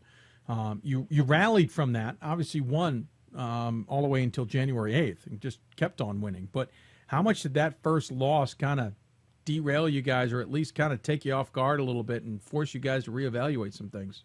Yeah, that was not expected. Hats off to Linden State. They played a great game. As a NESCAC school, we aren't allowed to start until November 1st, Yep. And everybody else starts well before that. And per NESCAC rules, we're allowed 24 games, and if we scrimmage another NCAA team, no matter what level, we lose a game. So this is my 19th year as a head coach in the NESCAC, and I've never scrimmaged another NCAA team preseason. So when you go into that first game every year and you know that your prep time has been half of the opponent's, and this year we couldn't start playing our first game until they even restricted our start date. So the 15th, actually I think it was the 4th, I think they moved it up. So the teams that came into our tournament, not only did they have probably 15 more prep days than us, they had 2 scrimmages, and they all had at least one, most of them had 2 regular season games. It used to be a few years ago, the great equalizer is at least we all had the first game butterflies together. We were at a huge disadvantage, but I just think since they changed the start date to the 15th, it's the NESCAC teams are even at a more disadvantage to start the season. But hats off to my guys. They did a great job. We had an alumni reception after, and you never want to go into a parents and alumni reception after a loss. And I had to say a few words, and I looked at everyone who was there. It was a pretty big reception, and I called my guys over and told them that I loved them. I told them that we were going to be fine and that we're not going to panic. We're going to focus, and this is going to make us better. Last year, we really defined ourselves as a team, I think, playing our best when our backs were against the wall. And we were right there in our second game. We're like, oh my gosh, we're playing in the consolation game of our own tournament, and it was humbling. But I did think it made us a closer and a better team. What's interesting is you kind of ran into the same challenges yet again later in the season. You got into conference play officially with a game against Middlebury on the 8th of January and lost to them by 10 at home. Then you beat Hamilton the next day by 6 at home. Then you traveled to Amherst the next weekend, got thumped by 26, and then lost to Trinity the following day by 14. Three losses in 4 days, and those 3 losses 10 points or worse. All could be forgiven if you could say the Cardinals kind of had things derail, but man, you guys got right back on the horse for the next game against Amherst and thumped them right back 71-44, this time at their place. Yeah, that was a tough stretch. I mean, when we looked at our schedule and you see that you played Amherst on a Friday on the road, and then you played Trinity on Saturday in less than 24 hours on the road, and then you're coming back Monday on Martin Luther King Day, and you're playing Amherst again. You're saying, who's doing your scheduling? And of course, I'm in charge of it. I say you, I think. But, yeah, absolutely. So, but it was going to define our season only if we let it, and we're going to play those teams every year, and a lot of times we don't have control of when we can fit the games in. Right. But I just think it just really showed how mentally tough our guys were, because it is tough to bounce back, and we have a resilient group, and a lot of different guys are ready to step up, and we still have a lot of work ahead of us. But that win against Amherst was a big momentum boost for us, because obviously they're a dynamite team, and it was a really good win for us. Are you a little surprised, to be blunt, that you're in the top 25? I mean, you guys did have that stretch of losing 3 out of 4. You have won 4 in a row. Don't get me wrong, obviously now, but you're sitting number 25. You actually replaced Tufts, who fell out of the poll. Of course, they're ahead of you in the tournament or in the rankings. Middlebury's ahead of you, and they're not ranked. Granted, they're 11-8. Trinity's 14-6. They're not ranked.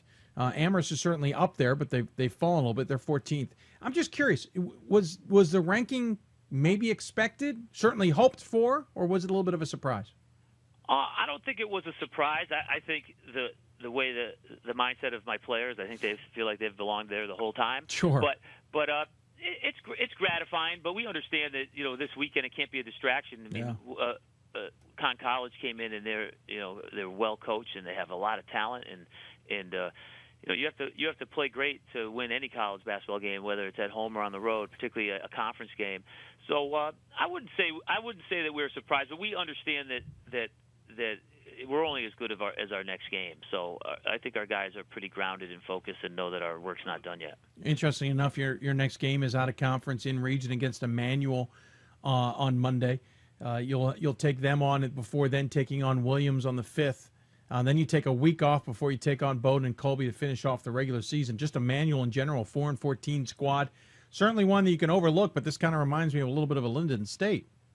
Yeah, they're really well coached. Jamal Jackson, he does a great job, and they've had some injuries. They've won some games as of late, and we can't take anyone for granted. I think that our guys have a clear understanding that in the confidence that they can beat anyone, but also that if they sleepwalk or they don't come ready to play, they can lose to anyone as well. So we'll be focused, on the road midweek, and I think it's hard to play non-conference games. If you look historically at when we get this deep in NESCAC, if you look historically at other NESCAC teams, a lot of times there's a big upset during this time because people are just so focused on conference play. But we have a good non-conference record, and we're going to, I think we'll be ready. When you have 4 seniors and 3 juniors, I think you, as a coach, you can rest a little easy that your guys will be ready. We actually, if you go by last year, 4 and 6 in NESCAC hasn't been good enough for some teams to even get into the NESCAC Agreed. tournament. So as we're sitting here 4 and 3, our guys are well aware that we officially haven't even qualified for any type of postseason play yet. Never mind trying to talk about getting into the NCAA tournament. Yeah. So I think our guys are pretty focused. Yeah, obviously Williams, Bowdoin, Colby, as we mentioned, the final 3 games. So it's also on the line here is a little bit of the little 3 bragging rights.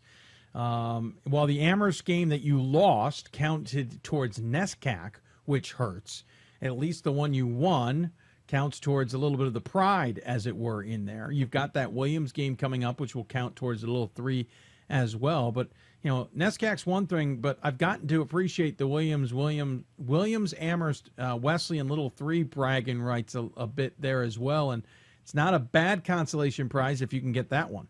It would be great. It's very special. The rivalry has been going on since 1910, and it's not something that's fabricated. It's a real rivalry, and it means a lot. In men's basketball, historically, the Wesleyan hasn't been part of the title run. It's really been all right. You go down and you beat Wesleyan, and then it becomes all about Amherst and Williams, and our guys take a lot of pride in that we're in the mix this year, and we beat Williams both last 2 years on the road, and that is one of the hardest gyms I think to play in New England, but the Williams game also coming up. I mean, I think as much as for the little 3, just for seedings, if you can get a home game in the first round of the NESCAC tournament, that really helps a lot as well. So last year we had to win all 3 games on the road to get to the NCAA tournament, and it's really helpful to at least have one of those games at home. You got 4 seniors on the squad. 2 of them are major contributors. The rest of them are certainly contributors, but you look at the stat sheet, B.J. Davis leading the way, just scored his 1,000th point last night, 17.1 points a game, hauls in about 4 rebounds a game, hands out about 2.5 assists a game, gets about a steal and a half a game. Joseph Quo, 11.7 points a game, big 7.3 rebounds a game, which is certainly important inside. Rashid Epps, a senior, by the way, Quo, the junior. Epps, the senior, 10.5 points a game, 6.5 rebounds a game. Certainly, those are your big 3 scoring wise. We don't want to forget about Rafferty, the junior, Krill, the sophomore, Mackey, the senior, and Edmonds, the senior, all 6 to 7.5 points a game as well. But it's that dynamic trio at the top, 2 of them being seniors. It has a feel like, hey, we got to take advantage of this talent while we've got it this year. Yes, absolutely. All 4 seniors are doing a great job for us, and we have a balanced attack. BJ really has stepped up as a scorer for us, and Joseph has been our anchor in the paint. But all the seniors really are doing a great job, and I think one of the things that certainly I enjoy this team tremendously, coaching them, and I think one thing that makes us dangerous is that we have a lot of different weapons. I think a lot of guys are sacrificing their own stats just for the common goal of winning games. And you look at the statistics, the heart and soul of the team. Oftentimes, when you watch us, is Jack Mackey. He's our only captain and leads us in assists, and just is a real great floor general and does a great job leading both on and off the court. But on any given day, I think some guys can step up and can have big moments. And one thing that I'm excited about to see how we do the last 4 regular season games is these guys have all proven that in the biggest moments they've stepped up and really produced, and now we have some big moments coming up again, and hopefully they can do it again and have the confidence and belief that they can do it. Last year was believing that they could do it, and I think now they know they can do it, and now they just have to do it again. Of course, knowing you can do it now also means there's a target on your back, so it changes the dynamic just a little bit. By the way, Mackey, 4.5 assists a game for anybody who's wondering. Obviously, 4 games left in the season. We've talked about how important they are. Joe, my father is a graduate a long time ago of Wesleyan, and the one thing that he's mentioned over the years to me is how much he's noticed that the AD has come in and the president really has come in and changed the mentality at Wesleyan athletically. There's always been good teams at Wesleyan, but it's not been an entire department thing. Is this resurgence of the men's program with basketball and with some others kind of a sign of those times? I think so, definitely. I think it starts with President Roth, who does a great job, and he wants excellence across the board. Yeah. He wants excellence in the science labs, in the theater department, in the music department, economics department, and he comes to our games, and supports all the athletic teams, and he wants excellence in athletics too. And I think that's the model that the NESCAC that follows, and I think with his leadership and Coach Mike Whalen, who came in, and it was inspiring what he did with the football program. You know, as a coach who was here a few years before he arrived, and I was watching from afar and up close, watching him rebuild the football program. Went from a team that wasn't winning any games to winning the conference.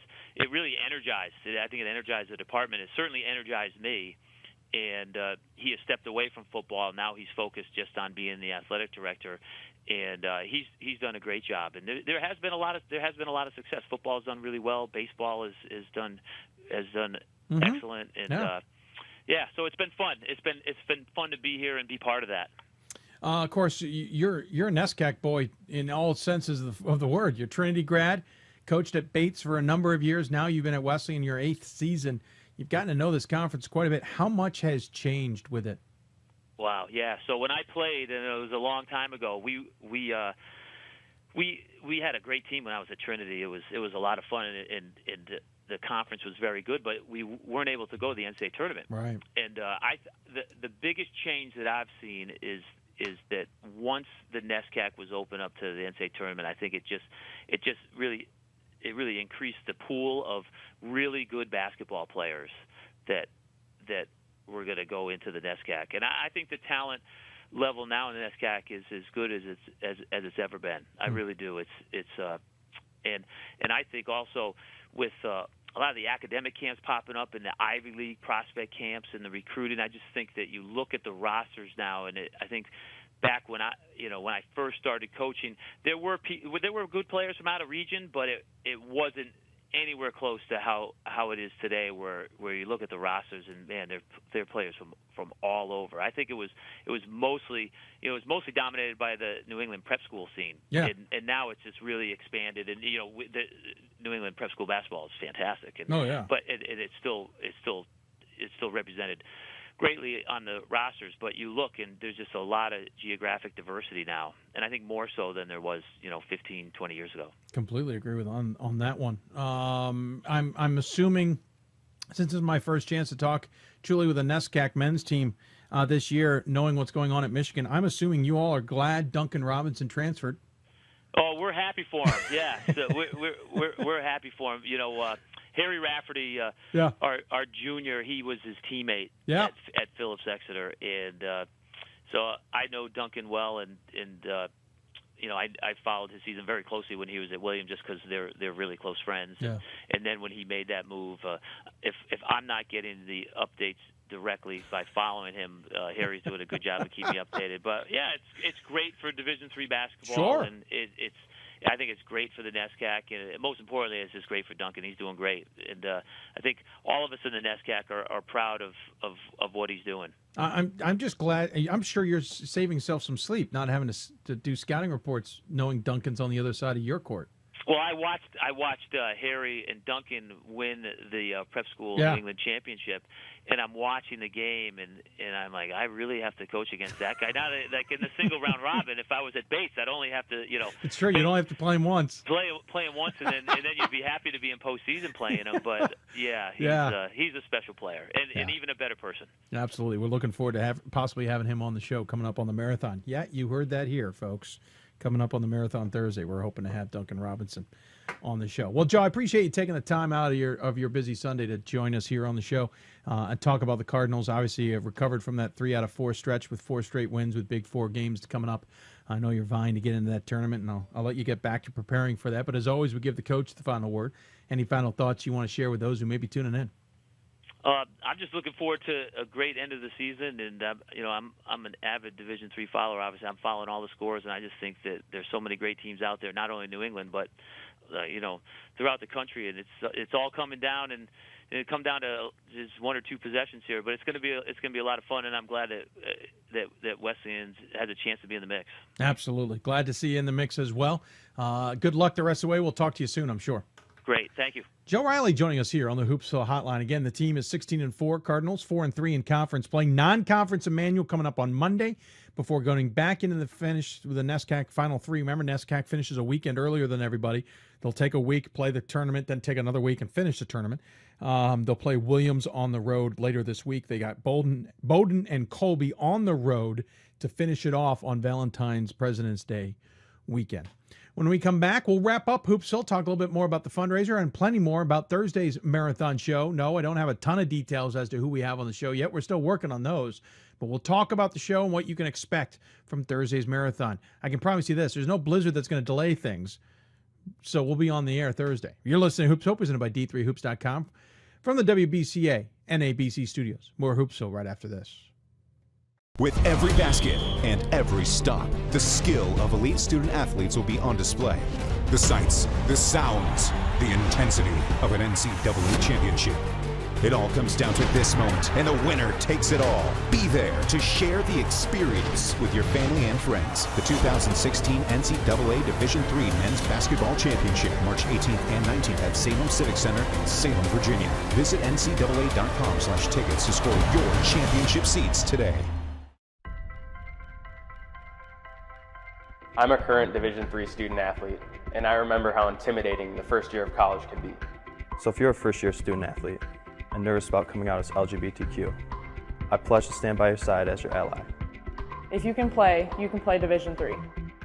We are Division III student athletes, and you can be too. If you can play in Division III. We've got more schools than Division I, more fans than Division II, and more upsets than March Madness. There's 800 programs with over 11,000 games leading to 2 national championships. And we've been covering it all for over a decade. From Eastern to Occidental, from Puget Sound to Piedmont, from Southwestern to the University of New England, and from Hope to Calvin. Nobody covers Division III basketball like we do. We're at D3Hoops.com at www.d3hoops.com. I did receive a non-athletic scholarship upon entering school. I got the presidential scholarship, which was huge for me. I think there's more opportunities for academic scholarships in Division III. I did receive academic scholarships. Just being involved on campus, being a leader, all those things combined kind of get me recognized. It's a great experience for me.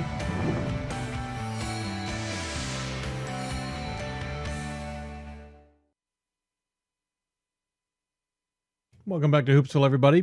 Presented by D3Hoops.com from the WBCA NABC studios. Wrapping up the show here. I want to thank all of our guests. We'll get to that list coming up. But if you have any questions for us or thoughts, share them with us. Tweet us at D3Hoopsville or hashtag Hoopsville. Email us, hoopsville at D3Hoops.com.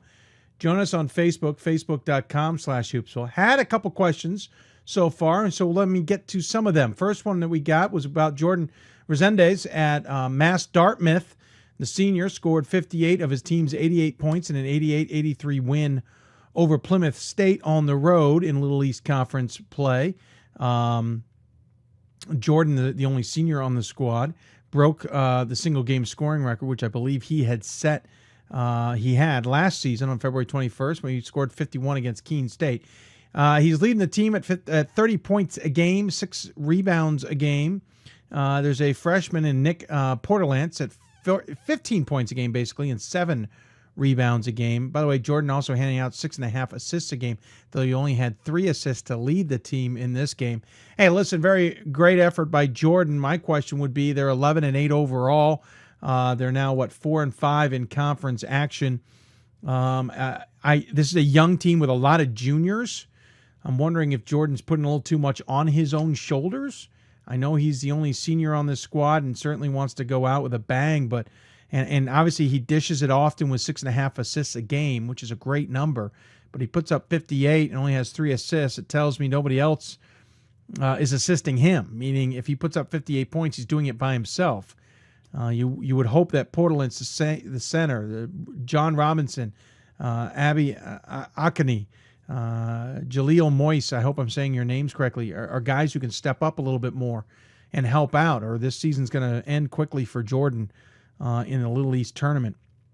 I realize sometimes there's dynamics. I don't know the team well enough at Mass Dartmouth to know what's going on and why Jordan has to shoulder so much of the load. But you certainly would hope that others could find ways to help him out. Again, Porterland's 15 points a game is certainly pretty nice, but when you score 58 points and only have 3 assists, be the team lead, something's just not mixing in my mind. Again, I haven't seen him play, but certainly impressive to score 58. At least it was in a win. There was somebody I read somewhere, it might not have even been Division III, where a player broke the school record, a ton of points, but didn't, they lost. To me, that's a waste. There's got to be a better way of doing things there. Got a couple of things else to touch on here. I want to point out Coast Guard, by the way. Remember, we had their coach on the other night. They had a heck of a comeback earlier this week. They came from 20 points down. They were losing 51-33 at halftime. They were trailing by 20. Came back to beat Wheaton in regulation 78-77. Senior Kevin Alvarez tied a school record with 39 points. Hit a pair of free throws with 1.1 left to get that win over Wheaton in New Mac play. Trailed by 20 in the first half. Again, we're trailing by 18 at halftime. Came back to win. A lot of comeback wins. We talked about the one earlier in the show as well. So congratulations to Coast Guard on that one. Another comment was asked us about the Northern Athletics Collegiate Conference. This one was emailed in to us by Jennifer. Jennifer, thanks for taking the time to watch the show. I hope you're still watching for our answer here. This conference is a mess. We talked about the WIAC earlier being a mess. The NAC, or the NACC, I should say, is a mess. The NAC's actually the one in the Northeast. Every time I call up their standings, it's shuffled the deck. Concordia, Wisconsin is tied for the lead with Wisconsin Lutheran at 12-2.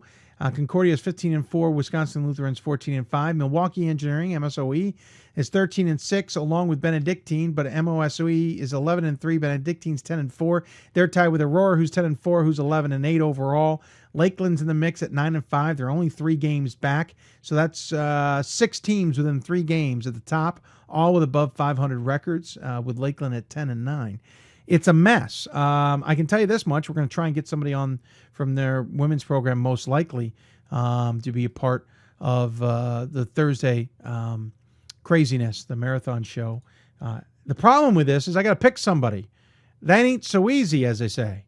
I'm not sure who we're going to pick out of this craziness. We've talked to a lot of those schools. We'll figure it out. We'll find somebody to come on, but NACC is at least fun to watch. There's an outside chance at a second bid. I think they're going to beat each other up too much to get one, so I think this is going to be a one-bid league again. But congratulations to those in the NACC. You're certainly making things interesting, to say the least. Certainly impressive. We alluded to this. By the way, we got a note about the fundraiser. We'll get to that in a minute. We alluded to this earlier. To celebrate the 900th win by Glenn Robinson, they did a few things. One of them we're going to feature on Thursday. We're going to feature a behind-the-scenes documentary that F&M did on Glenn Robinson's 900th win on Thursday's show. In other words, you give myself a chance to get a little bit of a break, right? Anyway, they did a really cool thing, I thought, with the way they celebrated it. In a sense, gave it back to their community. They had to do a photo shoot. They thought it'd be really cool to get 900 basketballs. 900 basketballs. But then they gave them back to the community. Now, this took place closer to Christmas because they did a lot of pre-work at Franklin and Marshall. They knew Glenn Robinson was going to win 900. It was just a matter of when. So I wanted to show it to you with their permission. It's really cool. I hope you enjoy it. It's a couple minutes. We'll watch that. When we come back, we'll talk about the fundraiser. We'll talk about some other things as well. You still got a chance to get in some questions at D3Hoopsville, hashtag Hoopsville, or email us, hoopsville@d3hoops.com. But enjoy this one from Franklin and Marshall.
I want to thank Franklin and Marshall once again for letting us use that video.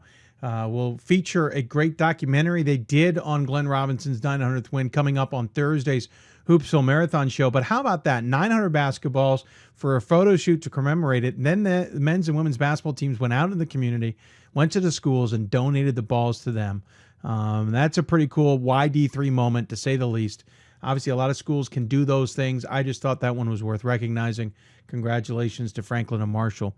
And, of course, congratulations to Glenn Robinson, who is now passed Bobby Knight for most wins in men's basketball NCAA history. He is now third all-time behind Mike Krzyzewski and Herb Brooks. I keep forgetting who the second one is. It was just horrible. It's out of Philadelphia area. I'm sure the Twitter is going to blow up here on me in a minute. I apologize. My brain's just a little bit worn out here tonight as we're well into overtime. But congratulations nonetheless. Granted, I don't want to forget the women's coaches like Pat Summitt who are in this list as well. But on the men's side, congratulations, third all-time in NCAA history. I think fifth all-time in all of college basketball history. A reminder, the marathon on Thursday, starting at 10, running until 10 a.m. to 10 p.m. Eastern time. Check us out. We'll have tons of guests. Got to book them all still. We'll have tons of guests. We also have some interviews that we pre-taped to give myself a break, but also because it's opportune to sometimes talk to guests when we got a chance to see them face-to-face. So we'll talk to the head of the WBCA, talk to Pat Cunningham, for example, from Trinity, Texas, and several others as well. So that is going to be on Thursday, 10 to 10. It's all part of the Hoopsville fundraising. Thank you, Herb McGee. Thank you. Whoever tweeted me. I want to thank you for that help. I knew it was in there somewhere. It's probably my friend Luke. Is that who it was? Yeah, it was my friend Luke. Luke with the best tweet of the night, by the way, being very smart, saying Hoopsville, better than whatever I watched for 4 hours yesterday afternoon. He and I watched some basketball together yesterday. Better than the Pro Bowl.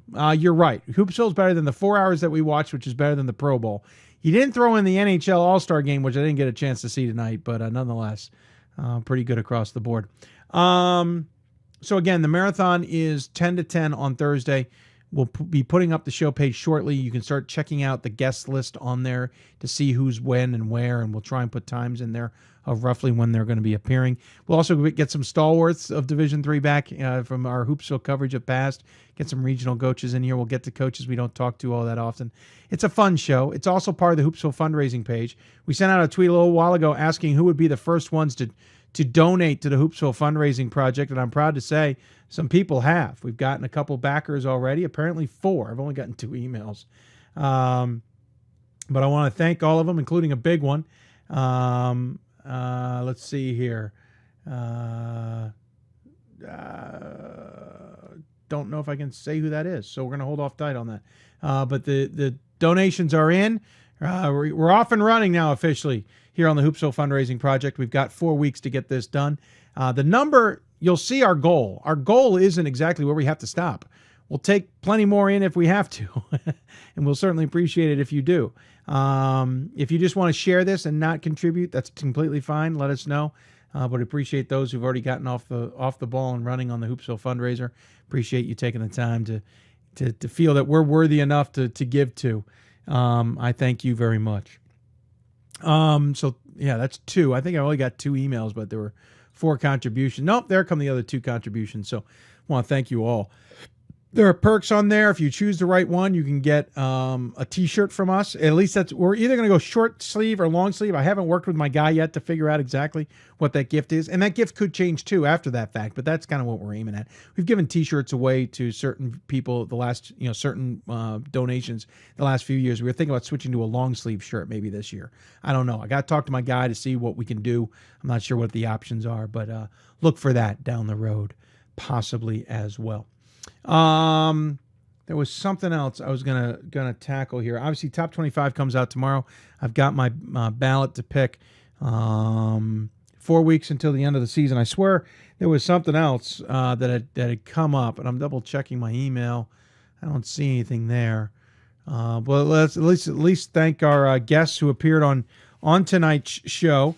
They include Wisconsin Oshkosh's Brad Fischer, Delaware Valley's Casey Stitzel, Moravian's Mary Beth Spurk, Hendrix's Drew Gaeng, and Wesleyan's Joe Reilly. I want to thank you all for coming on the show. I want to thank the sports information directors as well for helping us put them or get them on the show and the things we need behind the scenes, like pictures and stuff like that, to help promote it as well. I want to thank our friend at Carthage, and not only at the women's basketball program, but obviously the men's program.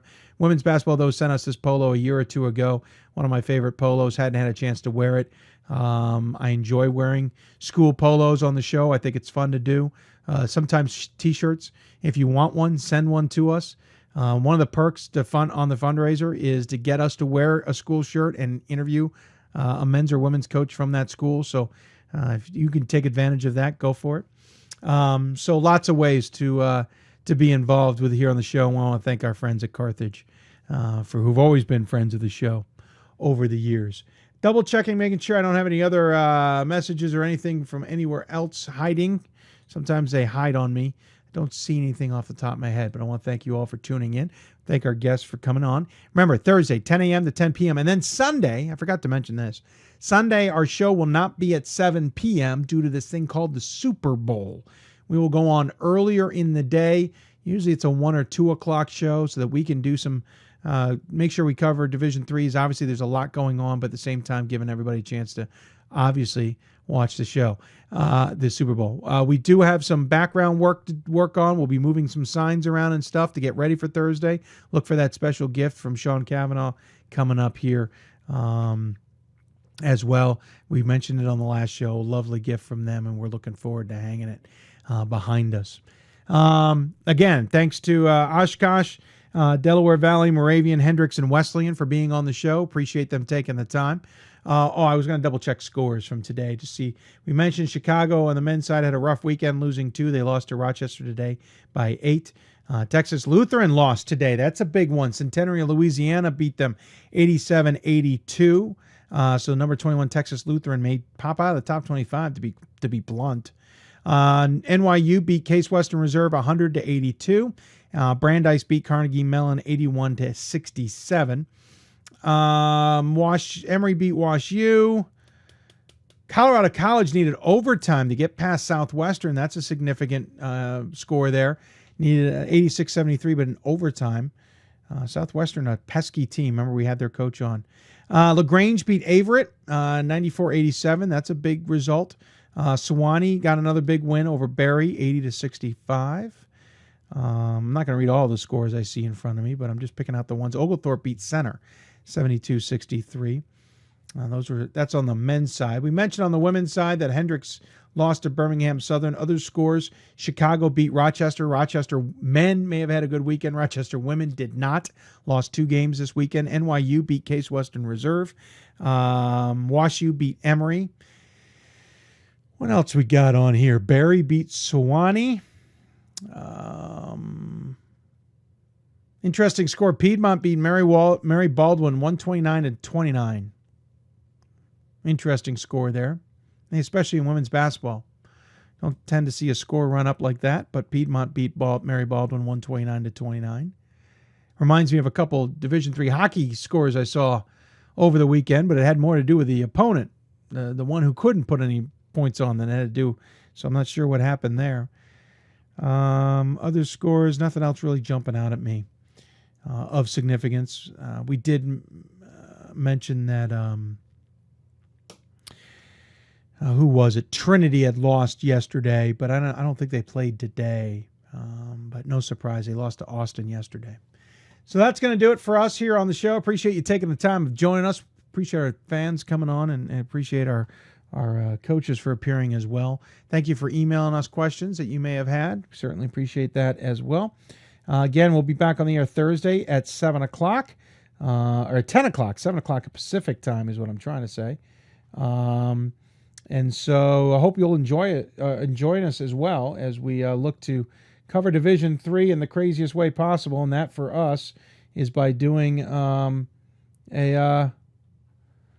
marathon show, 3rd annual. We're looking forward to doing that coming up. Until then, hope you enjoyed the show. You've been watching Hoopsville, presented by D3Hoops.com from the WBCA and ABC studios. Don't forget, you can always join us on Twitter at D3Hoopsville or hashtag Hoopsville. Email us, hoopsville@D3Hoops.com. Join us on Facebook, Facebook.com/Hoopsville. Thanks to all the guests for appearing. Thank you for tuning in. Hope you enjoyed it. We're going to take a break. Be back Thursday morning, 10 o'clock. Let everybody know about the marathon. Let everybody know about the fundraiser as well. You're listening to Hoopsville. Back on Thursday. Good night, everybody.